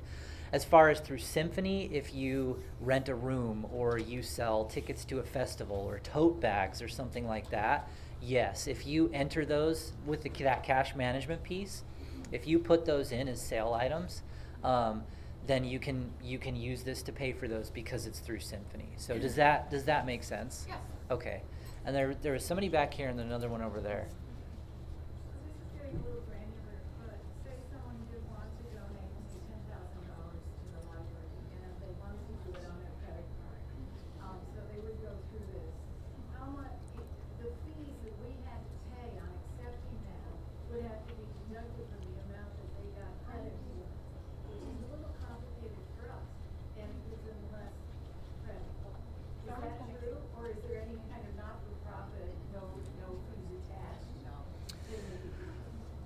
There's never a no fee situation. If you can convince banks and Visa and MasterCard to not take merchant fees, then we're in good shape. But no, yeah, and the way that it works with ProPay is you don't. Would we be able to segregate that out so that we knew that was part of a donation, so we would be able to subtract it from that? You should be able to with reporting. Like you can run there's reporting in both workflows and ProPay. They each have their own reports, so you should be able to do it there. Something to bring up too, as far as fees go, the fees are deducted within the ProPay account as the payments are made. So I know in some cases it's like you just get a bill at the end of a certain period that shows you all the fees and you have to pay them. This is like real time. So when a payment's made, it's going to show you that net amount. Like this is the amount that's in your account after fees are paid. So it's just an automated process as far as fees being deducted from that particular payment. Yeah. Can you accept the payment for non-resident cards with this, library cards? We sell library cards. If it's so, the question was, can you accept payments with this for non-resident cards? The answer is yes, because it's if you can bill it in Symphony, you can pay for it with this. Okay. This, like I say, this attaches to a payment type. And so you can pay for anything that you're able to create a bill for in Symphony. And especially because of that cash management piece, that really opens it up to quite a bit. Like I say, we have libraries using this, and I'm getting the nod from Kelly. She probably knows. I should have her come up here and tell you what it can do. She probably knows more than I do. But we have customers I know that do, like I say tote bags because there's a library I know that does that. They have fundraisers and they sell tote bags and it's not related to an account or anything. So yeah. So you can use this system for donations, and is that right? Yes, so you can use. Distinguish between a donation and a payment. So here's how that works. You can accept. Yeah, sorry, I keep forgetting to do that. So the question was, can the system be used for donations? On our end, there's not really anything that exists for making a donation on the SirsiDynix end. That's why I brought up a second ago that if you did want to accept a donation, for example, we had a library say, "Can we accept donations online?" Well, not necessarily through here. I mean, if you look at Enterprise, it only displays fines and fees. That's all they can pay. That's the limitation though on our end. ProPay though, like I say, you can run payments outside of our software through ProPay, those being donations. They have HTML that you can get to put a button right up on your website. And someone can say donate $20, and someone can click on that, takes them to that payment form that you saw, and they enter the amount, and it goes to your ProPay account. So does that kind of answer that question? It's not necessarily through our software, but you can use the ProPay account to accept donations. Yeah. So I have a slew of new checkout equipment at my 3 branches, almost all equipped with credit card readers. And the e-commerce vendor we work with now, those readers is comprised. All of those, do I understand that I'm going to have to replace all of those devices with these devices? So the question is, with some of the you're speaking to are these self-check machines or? Yes, these are self-check machines, and almost all are equipped with credit card readers that they swipe your cards. So the question is, do they have to be swapped out? These self-check machines. The answer to that is you'll need to use Comprise for those. The self-check machines. Are they a particular brand of self-check machines? Yeah. So what I was saying earlier about that is that if you were to swap these out on the Biblioteca machines, that to my knowledge, it wouldn't work, because Biblioteca has their certain similar to what we have here as far. But then how can I allow my customers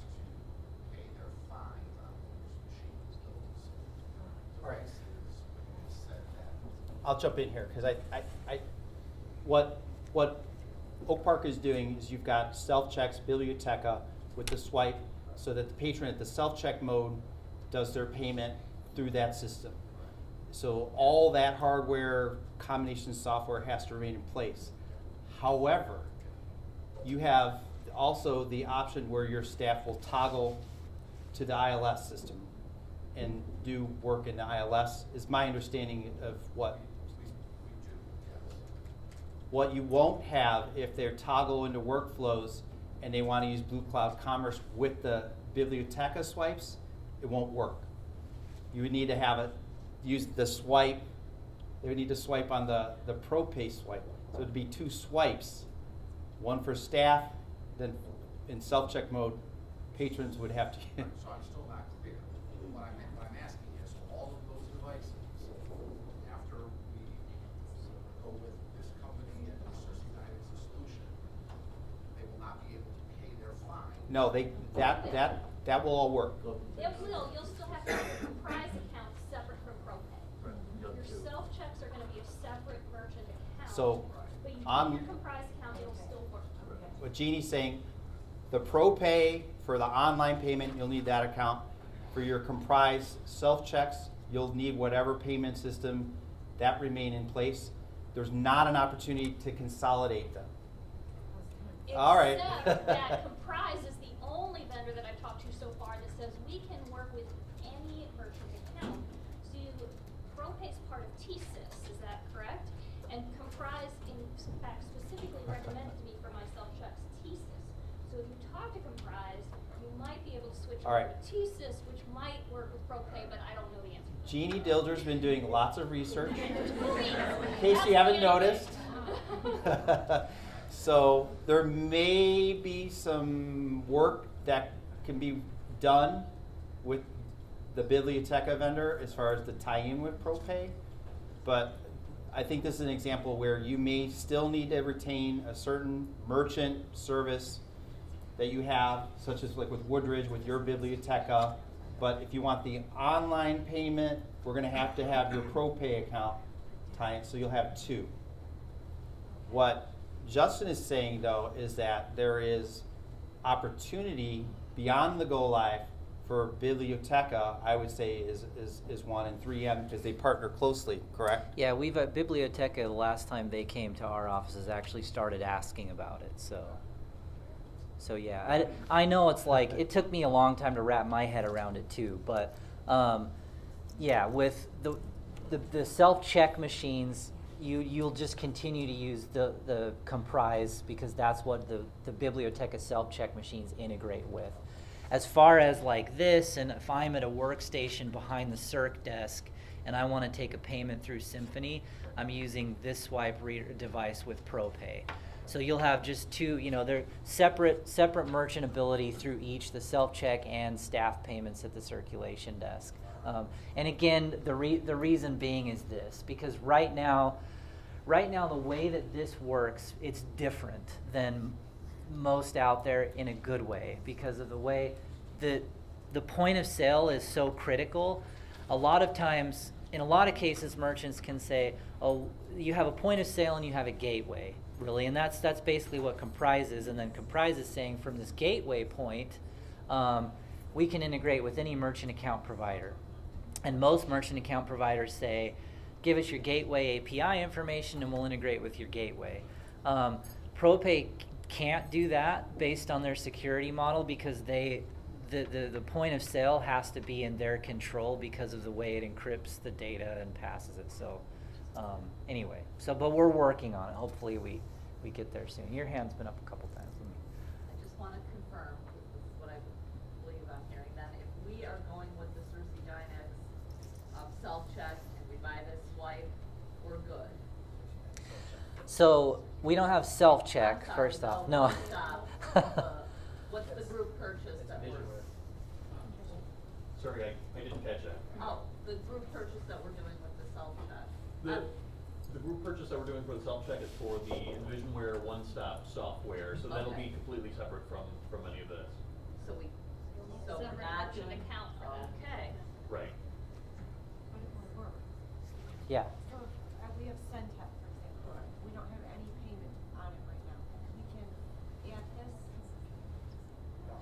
No, It will not no. be sent. But she could contact ProPay to set up an account with them independent from the SirsiDynix firm, correct? You can, yeah, I mean, you can set up a, so ProPay isn't going to integrate with anything else. They're not going to integrate with any self-check machines or things like that. They integrate with SirsiDynix software, or when we were talking about like running payments outside of the software, right? Is for donations. You can do that with ProPay outside of our software, but not integrated with other self-check machines or things like that, because there's a lot that has to come with that, and like what we've done. We've integrated with their point-of-sale devices to be able to provide that. Justin, just to clarify. Yeah. So there's the e-commerce version, which is through the OPAC, correct? And then this is the option that is built into the CERT module that people can elect to do if they want to do, correct? Yes. That is basically just the two things, and everything else is beyond the scope of this. Exactly. Okay. And this is, again, this is either or. So you have the two pieces to this. You have online payments, and you have payments through Symphony at the circulation desk. If you elect to do. If you want to. They can be done independent of each other, but they use the same ProPay merchant account. So if you wanted to do online and not do payments there, that's fine. If you want to do both, great. They're set up independently of each other. They just use that. You can use that same ProPay merchant account for it. Are the card readers that you are currently selling, or that they are selling, compatible with the new chip and technology that will be required in the next couple of years? So that's a great question. The question was about chip and PIN, and how they work with these card readers. Right now, they're not compatible with that, and ProPay's working on that. That's something I should probably put some information together and send out, because that's a whole nother can of worms. As far as chip and PIN, and there's a lot of misleading stuff out there as far as when it's going to be like actually required, and then also how like it. So I know that there's a lot of information out there about like October something, like October 15th or something like that. That is not making it required. That is just when there's a liability shift. And for you as libraries, it doesn't matter, because the liability is not on you anyway, if that makes sense. And we could talk about this for a long time. Like I say, I'm going to put together a white paper to send out on this. ProPay's exploring that technology now, and trying to, they'll be on top of it. Like I say, they're actually really big. They're a TSYS company. TSYS is huge. So they're going to make sure when the time comes that that's a requirement, that it will happen. But in the meantime, like I say, it really comes down to liability as far as the suggestion in October to switch over to chip and PIN. It's not required. It's just like, okay, if you don't and something happens, there's more liability on you, but that's liability on ProPay. And the truth is, the way that this model works anyway, it's more secure than systems that are out there. And really, they're going to be focusing with this, when this comes about in the next year, they're going to be focusing on like the Walmarts and the Targets and huge merchants. So anyway, does that answer that for now? So I think your hand's been up for a little while, I think, Melissa. Thank you. You mentioned the liability of keying in versus using the encrypted swipe. What does that mean for the patron at home? What does that mean to me as a library, for the patron at home that's going onto the library website, paying their fines with their credit card? Obviously, they don't have an encrypted swipe at home. They're keying things in. Or am I not understanding? No, the same applies to keying it in enterprise, right? Sorry, when I used that example, I was referring to if a staff member was writing down their credit card number over the phone and then keying it in. As far as keying it into the form in Enterprise online, like I say, that's iframe, which means that that's a secure socket layer form. And the form is basically doing the same thing this is. When they hit submit, that data is encrypted immediately, and then sent to ProPay for processing. Okay, so then the second part of my question is, does it, there's also two different costs I noticed listed versus swiping versus keying in. Does that mean there's a different cost for the patron who's keying in online in Enterprise versus a swipe? So the question is cost with online versus swiped, or what the industry refers to as card-present transactions, and that is shown in the pricing. The standard transactions or online transactions are a little bit more because Visa, MasterCard, Discover, American Express charge more for them. As opposed to in-person, I'm here with my card, are a little bit less. So so from a transaction fee standpoint, and that's just standard, that's not a ProPay thing, that's pretty much everywhere. It's actually the banks and the card companies that charge a little bit more. It's not a lot, but it is a little bit more. So That's because they're verifying the address, right? yeah, they have to do more verification because the person's not there with their card. So from a security standpoint, there's a little bit more that they have to do to ensure that those payments are secure. So that's why they charge a little bit more. So you had your hand up. I was just going to say the major cards are moving the chips very quickly, and hopefully ProPay can make that accommodation will happen very soon. They will. They're working on it. So the question was about the comments about the card companies moving to chip and pin. Mag stripes aren't going to go away for years. Even those cards that come with chips now have mag stripes on them, and that'll be around for a long time. But like I say, that's one thing that I, for what it's worth, I wouldn't worry about, because this is a large company that's examining everything very closely, and it's just kind of sometimes you have to make the move when the time is right. Right now, the costs for those chip and pin readers are crazy. So they're weighing cost versus where the system is at now. With how secure it is and with how the liability is on ProPay, it's better right now to continue on with the current system. And as things progress and technology progresses, and the new things come out with the chip and pin. So your point's well taken with regard to the script, as long as the script have that.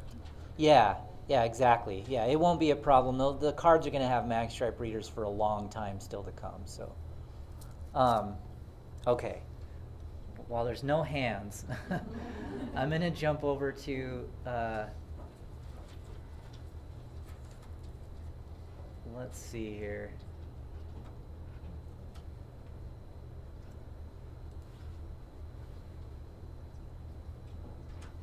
Try to remember where that cost calculator is. I have it on the SWAN site. Do you? Why don't you do that? Because I've got it buried somewhere.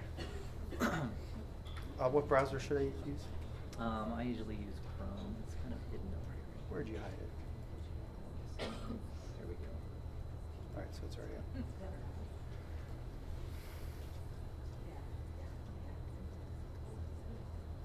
So while he's looking that up, are there any other questions? Okay. I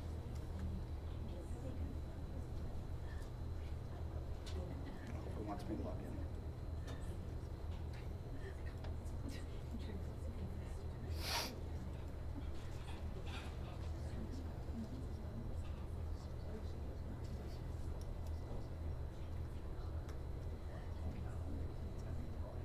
Oh, come on. You all run into this? Yeah.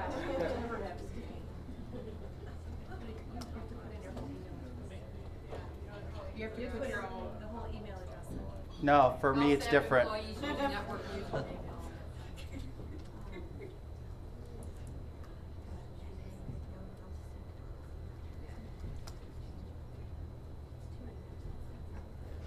No, you're not saving that.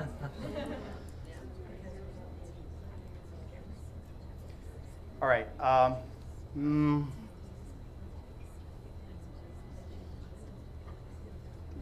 minus sign? All right. So I linked to this page. All right. I should have started with the quarterly packet. If you did not review it or print it out, is chock full of info with all the ProPay stuff. So if you don't have it with you and you want to look at it later, you can. It links to this page in there, and I have the full link to the full recommendation. But then here's the spreadsheet cost calculator that was referred to. We'll open that up, and I'll let Justin take it from here. Perfect.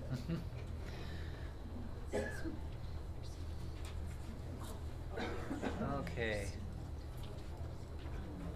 I have to find the scroll bar because Excel isn't smart enough to know how big my screen is. There we go. Okay. Okay, so yeah, I know this seems really complicated. I tried to simplify it as best I could. But I talked about like effective rate, and you can see that down here at the bottom. So option 1 and option 2, by the way, those are the two plans, right?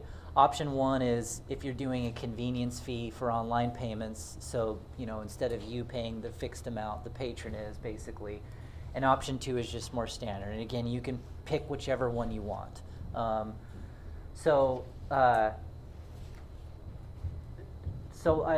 And again, it does get a little bit complicated, and you're probably going to have to do some guessing. But again, the application, if you just want to see what are the costs for each card, it's right there. It tells you exactly what they are for both online payments, for for swiped payments, and the charges for each card. The goal behind this, like I say, a little bit of guessing. They have to. If I can follow the bouncing with my pointer. So transaction count online, transaction count swipe, and transaction amount average.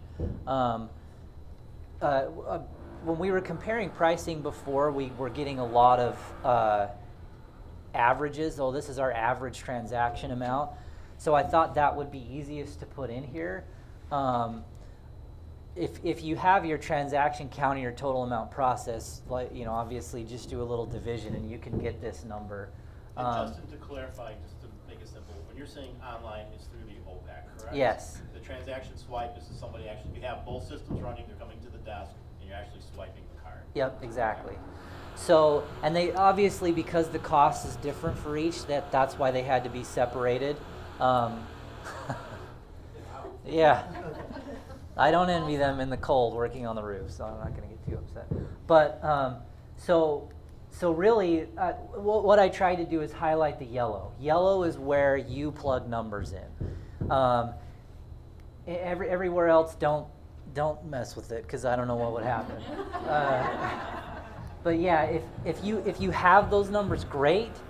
If you just want to guess and plug them in, that's what this is there for. If you think, okay, I think that we'll have, patrons paid 10 times a month through the catalog. So we're going to do 120 transactions a year, through the catalog, and we're going to take X amount of transactions, payments at the circulation desk. Stick those numbers in there. And then say, we think our average transaction is probably $7 a transaction or $12 a transaction. Plug that in here. And what it's going to give you is, this is total annual cost, and then this is giving you the effective rate based off of what you put in here. So this is calculating based off this what your total amount would be, and it's dividing that into the total annual cost to give you your effective rate. So again, this number and this number are what's really important. And when you want to compare effective rates, because that's going to tell you what you're really paying. Because sometimes a merchant may have a little bit lower per transaction fee, but their discount rate, which is the percentage, is higher, or vice versa. And so some things may appear a little bit cheaper. Plus, like I say, sometimes pricing gets really crazy where you're paying 4 or 5 different companies, not just one. And so what it really boils down to here is the effective rate. So in this case, for example, this is what spits out in option 1 and option 2.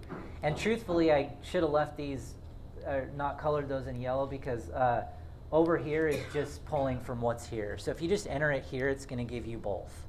And so you can see if you did 3,000, if people paid 3,000 times a year through your catalog and 2,000 times a year at the circulation desk, and your average transaction was $10, your effective rate is 3%.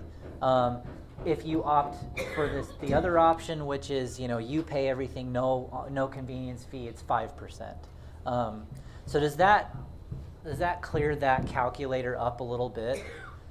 So this is really what's best. I know it's confusing. Trust me, it took me forever to get this, but really this is what matters, because you can look at pricing and you can try to compare pricing, but it's hard because everybody does it a little bit different. And so this is really what it boils down to. This is telling you what you're paying, and how much what your effective rate is.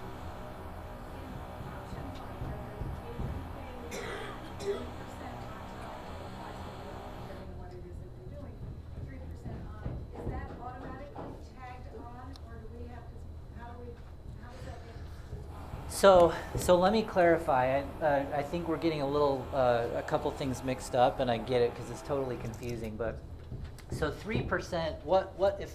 Dang it, microphone. What 3% effective rate means by this? That means that's overall with all combined costs, right? Because so if you look at the pricing sheet. There's generally 2 different costs for every transaction, and this is standard. You're going to have a fixed amount per transaction, and then you're going to have what the industry calls the discount rate, which is that percentage. So if someone's paying at the circulation desk with a Visa, it's going to be 25 cents plus 1.99%, right, of that specific transaction. Well, then it's different for Discover, and it's different for American Express, and this, and this, and this, and it gets really confusing because they're all different. They're all a different percentage.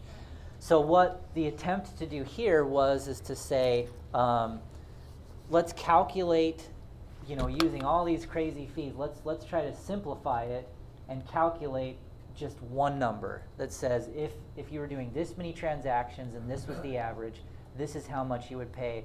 So basically, you're paying 3% in fees on what you process.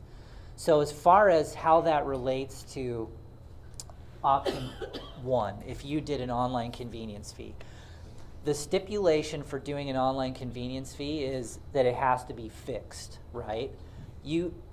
It's frowned upon, and not only frowned upon, but illegal in a lot of places to pass on a percentage. It's very accepted to do an online convenience fee. Basically what it's looked at, and the reason they use the word convenience in the industry, that's what you're paying to use the convenience of the online payment portal. That's why it's called a convenience fee. If you've ever bought tickets, you pay like half the price of your dang tickets to, like a $12 tickets, and you pay like a $6 convenience fee. This is really minimal. But it has to be fixed.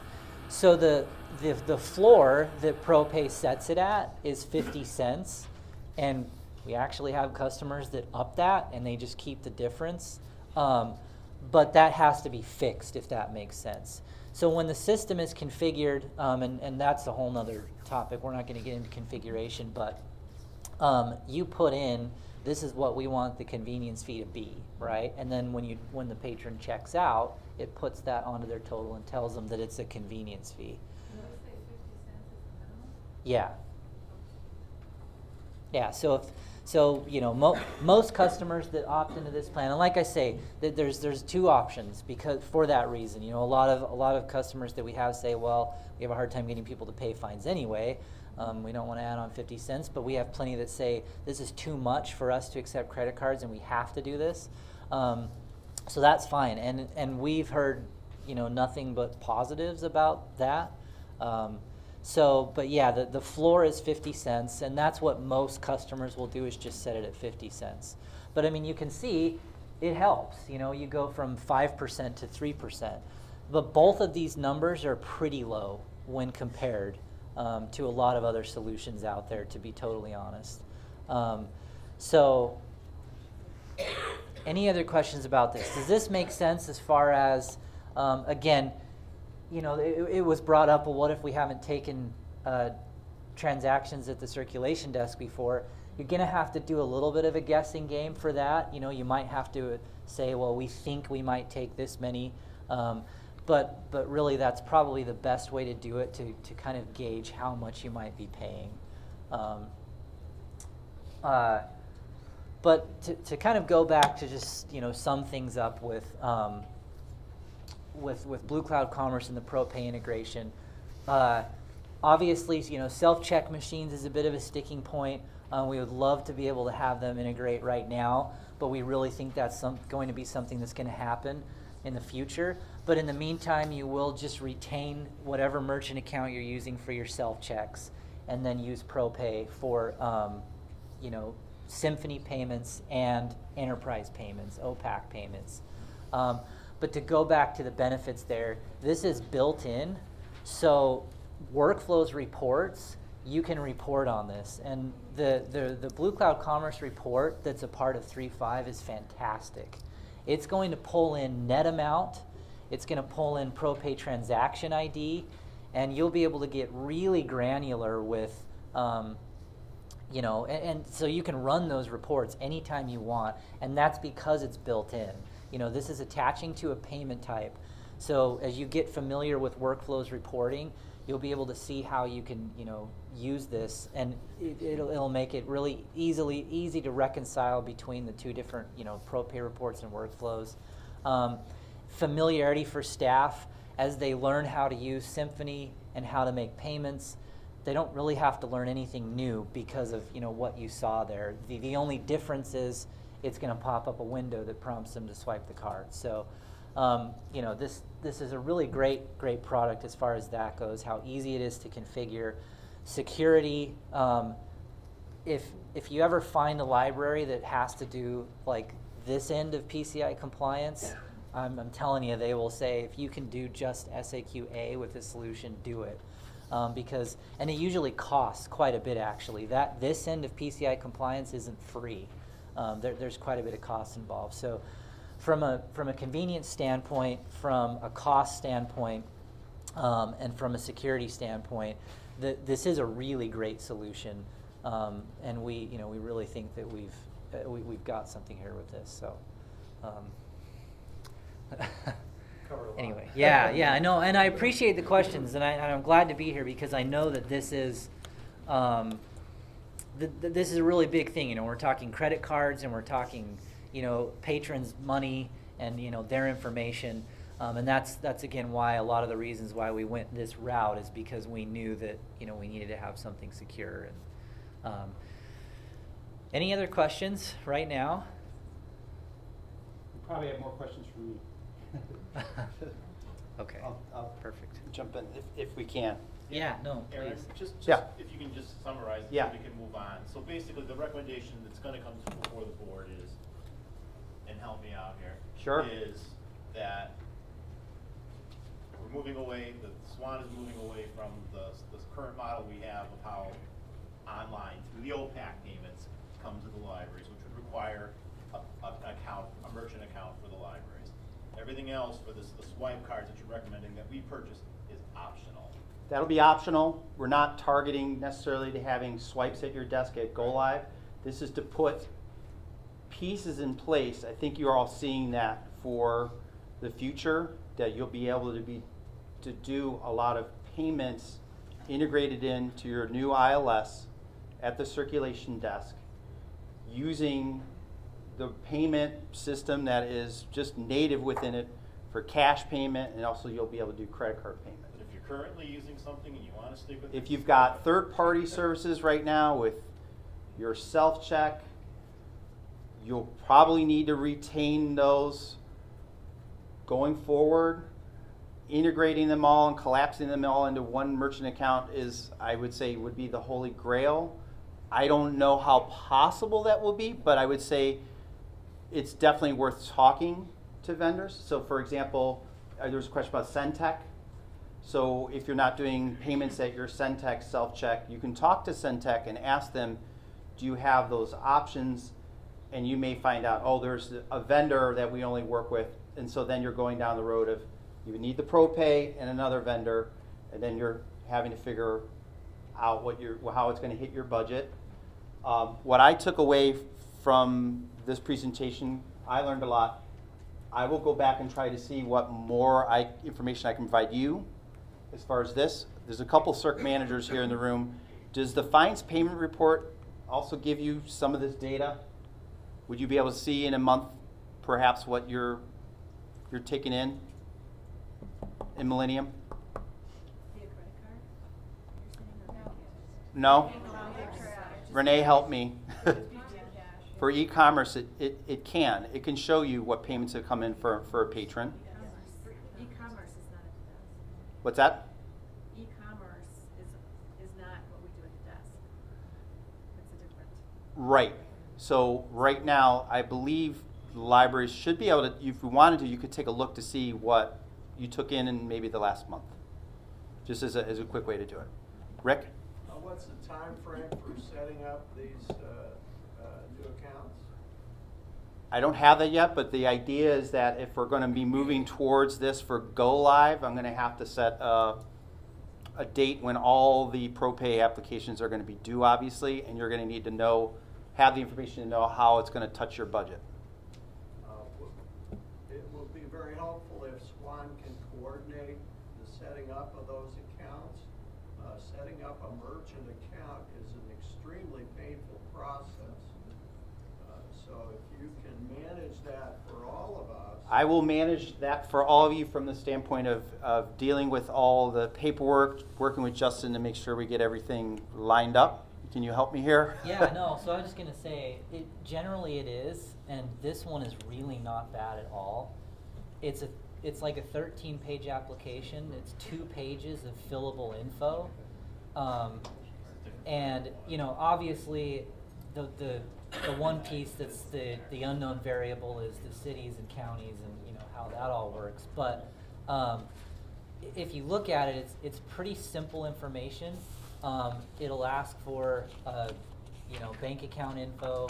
It'll ask for transaction amounts. And those transaction amounts, by the way, they can be pretty estimated. ProPay's just looking to get an idea of how much you might be transacting. Yeah, that's like the second page of it. Yeah, other than the that, packet has the application, has instructions for it. If you review that, you'll see it's just a couple pages you need to fill out. Debbie from Lansing, is it easy? Yeah. She says it was easy. When you have, the rest of it's basically just contact info. When I get the application back, generally you have your account set up in 24 hours. And there's nothing you have to do. You'll just get an email. You'll get a couple of emails because they don't put like the password. They send it in a separate email and everything. But you'll get the information with your account number. This is, again, I know because I know what you're saying.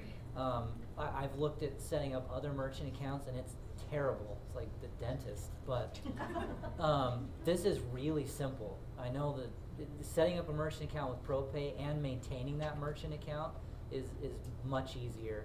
And like I say, from a setup standpoint, when we get the application, you're going to have your account info 24 hours later, which means that the SWAN staff can configure everything and set it up really quick. One other thing I was going to say, especially where we're talking about, the swipe later on, this is very testable before you go live, which is great. Something that ProPay does, there's kind of a gap. They ping the account try to keep this minimal. I don't want to give too much info. They ping the account in real time, right? So when someone swipes the card, they know like if it's approved or declined. But there's a window of time before the payment settles, which is before the transaction fees are actually removed, right? That's important because that gives you a window of time to void the transaction. When we test internally, I use my credit card. I run live payments because I want to know that it's actually working. When I run a live payment, I hop into the ProPay user interface, click on the transaction, and click void. It's like it never happened.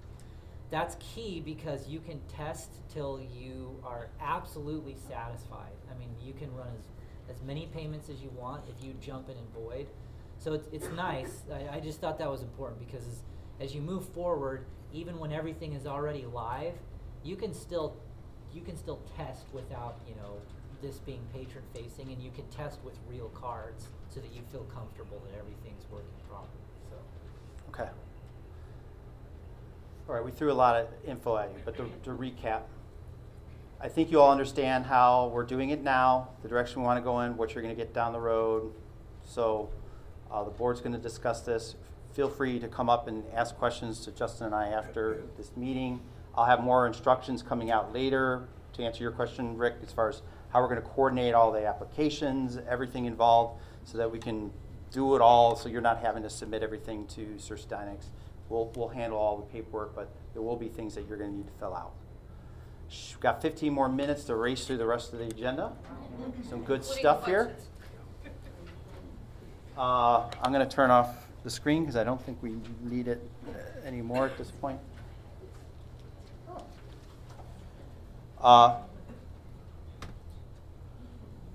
PR and marketing. Brandy, come on up quick.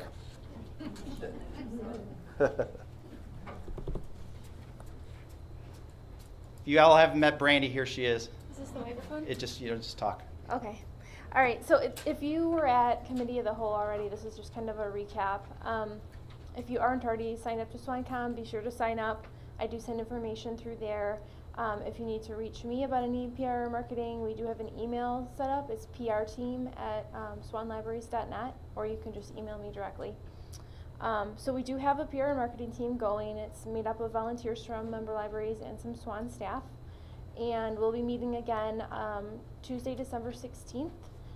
They'll be getting a brief overview of Enterprise, and then we'll be really kind of digging in to get the newsletter and the bookmarks, which will be the next pieces that you guys will be receiving. Newsletters in January and bookmarks for your patrons starting in February. So those will be coming out over a series of a couple of months just to get everybody familiar with what's happening, get the patrons hopefully excited about the new system, and then there will be a few other things that we'll be sending out as we get them made. So thank you to everyone who has volunteered, your staff members, to serve on the team. If you have interested PR or marketing staff that just want to kind of just peripherally be involved in it, just let me know or have them reach out. I can even just email them information as we go if they can't attend the meetings and they just want to weigh in. So we're always happy to have help. This is something we'd like to kind of continue past migration. You know, SWAN has not had marketing or PR until this point, so we're hoping to continue the communication as we go. So that's really all I have. Do you guys have any questions about marketing, PR? We'll be printing the bookmarks, and then we'll provide those to you. Mm-hmm. Yeah, and the newsletters will be PDFs, so you can print them or you can just email them to your staff. So. Sound good? Yep. So here's more finance stuff. All right. In the packet, as far as the FY16 budget, I wanted to just note again that the timeline changed. Normally, with the prior bylaws in SWAN, we'd be approving the SWAN budget at this point. The SWAN board at its December meeting will actually see the first draft of the FY16 budget, with the final approval occurring at the March quarterly meeting. So you'll start to see in January and February how the budget's shaping up. I note in there that if you're looking to do budgeting now, we're really looking at the membership fees right now that you're paying is remaining basically the same. We're dealing with the fact and taking into account that we know the way our fees work with lots of statistics and title counts and such. that we know a lot of that's going to be shifting and changing in the new system. So we recognize that some of that needs to just shake out. So we're really looking at those aspects of the fee formula, more or less just retaining the 3-year average that we have, moving forward with that. Added to this is a new agreement that's being worked out with Rails. SWAN and Rails have a 3-year agreement. So we're creating a new one. Rails has done a terrific amount of work, and we've sat through several meetings, Rich Wolf and Roger Braden, as far as how that's looking. They've put together funding, so there's funding amounts that are allocated to their 4 LSAP. SWAN's one of them. So we have a number that we're working with. So we're going to see something as far as those numbers start to finalize over the next 2 months, and that'll work within the budget. So this budget's got a number of things that are shifting and changing, so it's a little bit of a moving target, but by March I should have everything lined up for approval, and you'll start to see what membership fees are going to look like at the January and February Committee of the Whole meetings. Questions there? All right. Ambassador Program, the recap. Ann Kozak, Jim Dieter, do you want to get up and do your recap?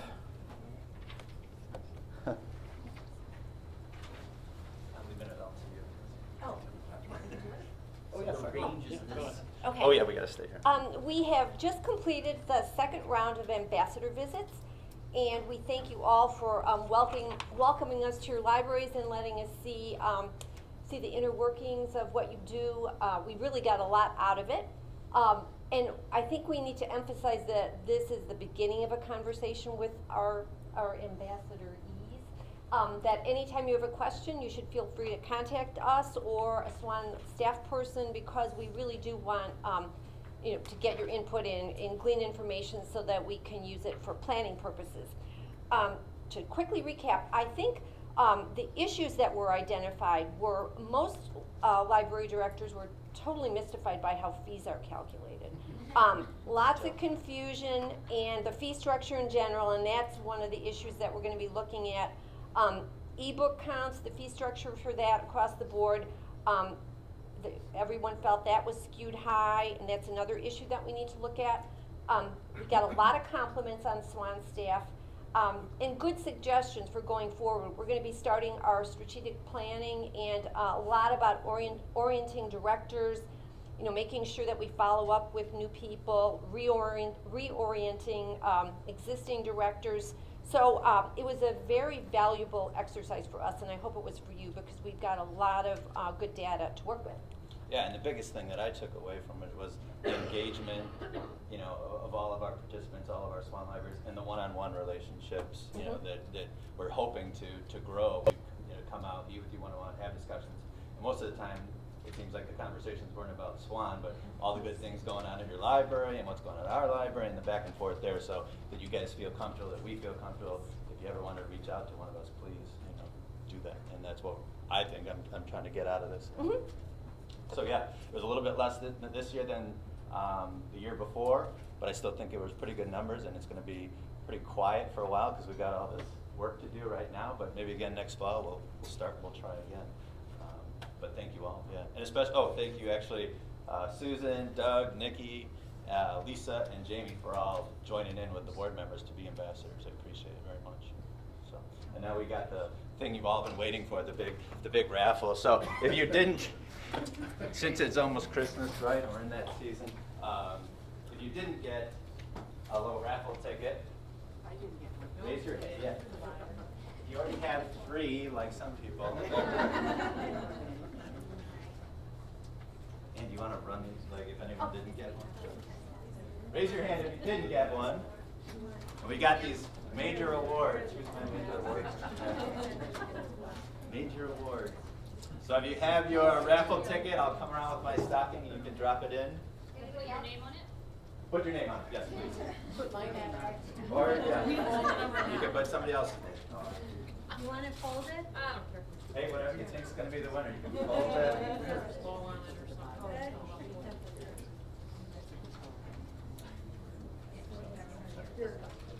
Anybody else? Hold it there. Hold it.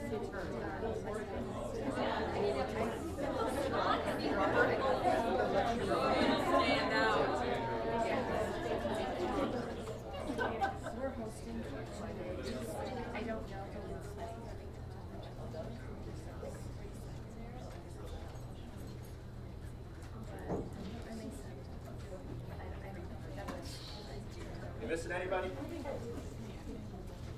Oh, here we go. Aaron, you get the pull. Aaron, you get the pull. We got 6 major awards to give away. You are good. And you know you got to stand up and open this too, right? Nikki Seidel. These are Nikki. These are all the things I could find at Jewel at 9:15 last night. So you got to show, you got to open and you got to show everybody.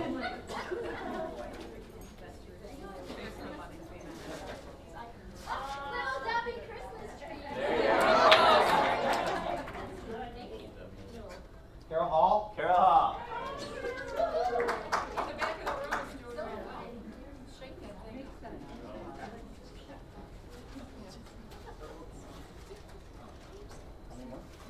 I think there's 4 more. Carol, what'd you get? Cookie cutters. He wasn't kidding about Jewel. Yeah. These are all the things hanging around the Jewel.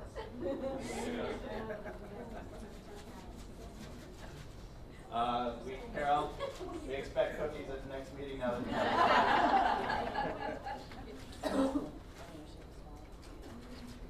Pierre Gregoire. Oh, yeah. Yes, Aaron's the only one that does this.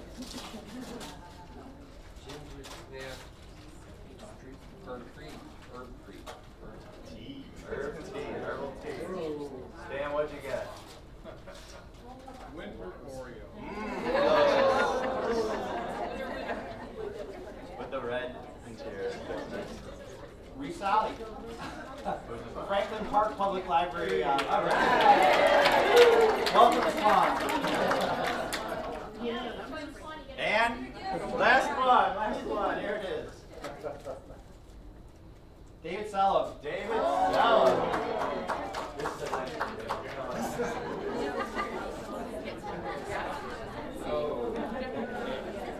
I think so. Yeah, if it's baking, you got to ring.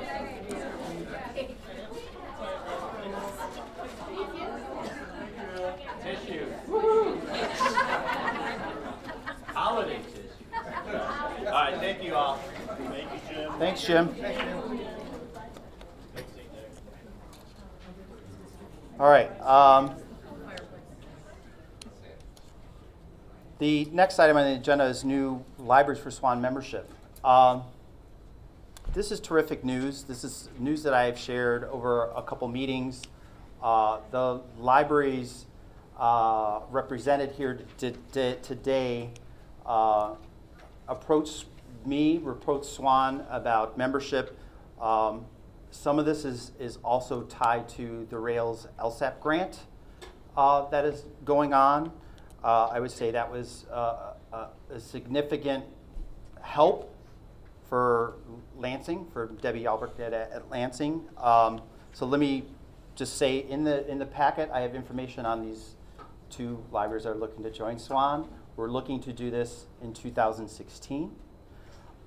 Franklin Park Public Library contacted me over the summer. They're presently a member of the Link Consortium.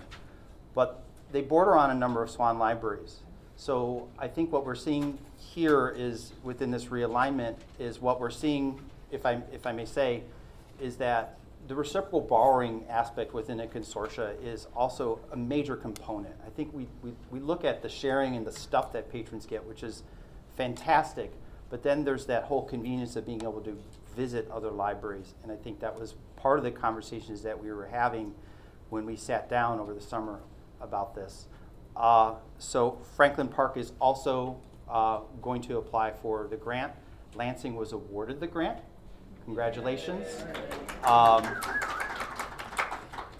At the last quarterly meeting, we did a history of SWAN, and we're going to repeat this next year because we're at a significant anniversary next year, and that what was the system at that time for was named SWAN went live 40 years ago in June. So, and there were 9 libraries that were the ones that were the guinea pigs, and Lansing was one of them.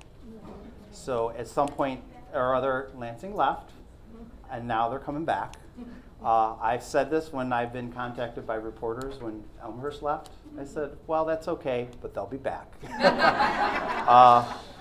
So there you have it. The bylaws in SWAN do require us to have the membership approve.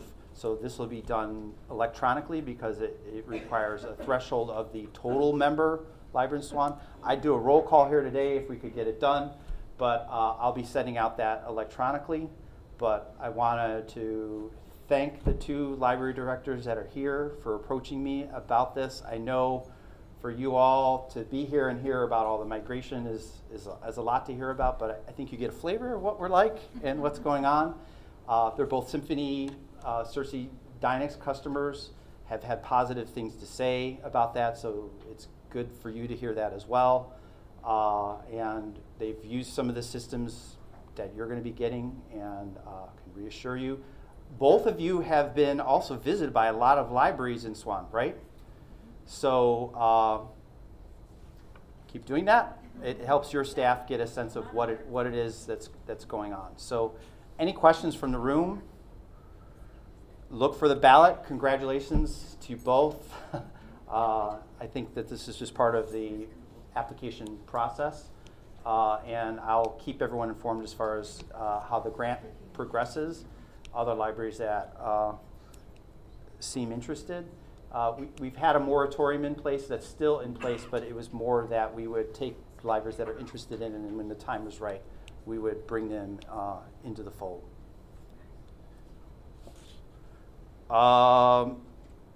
Debbie, do you want to go? Can you do it in a couple seconds, minute?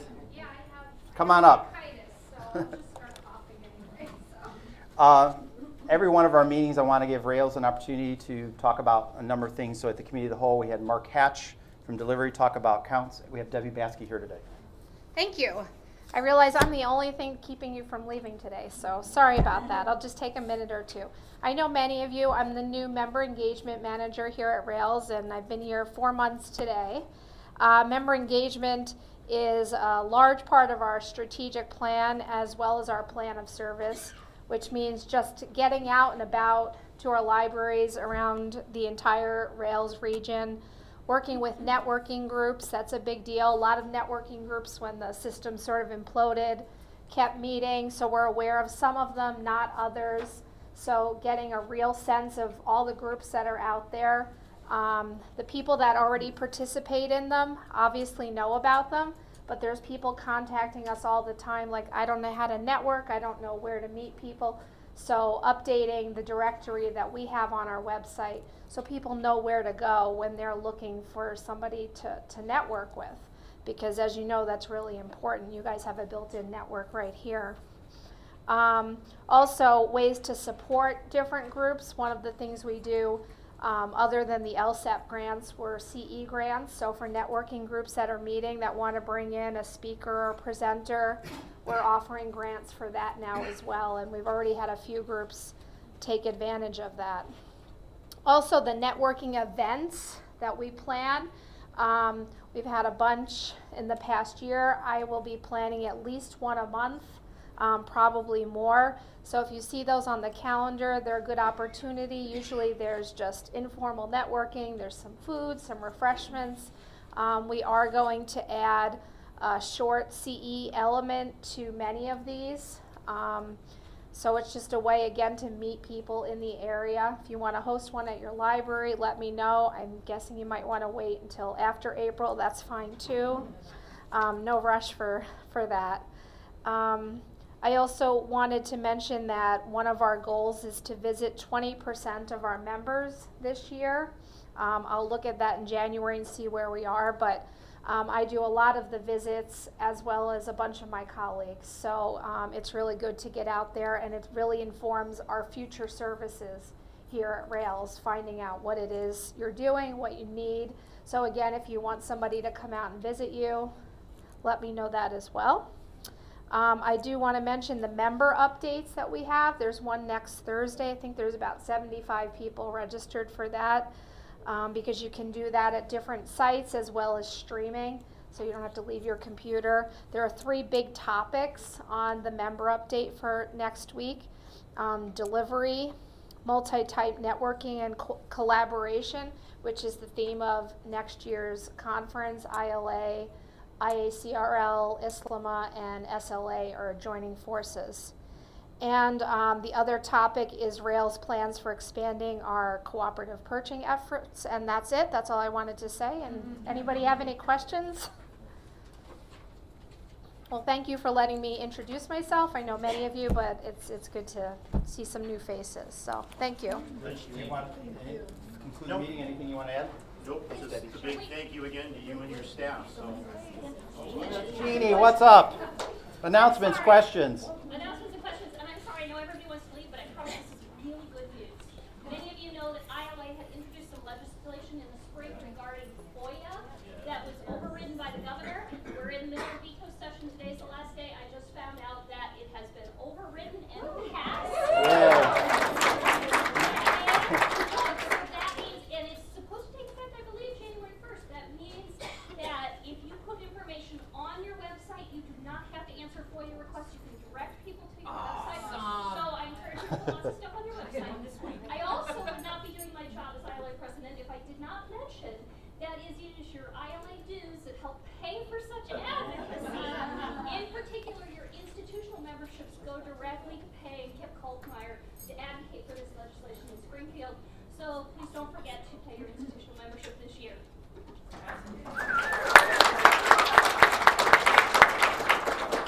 Anything else?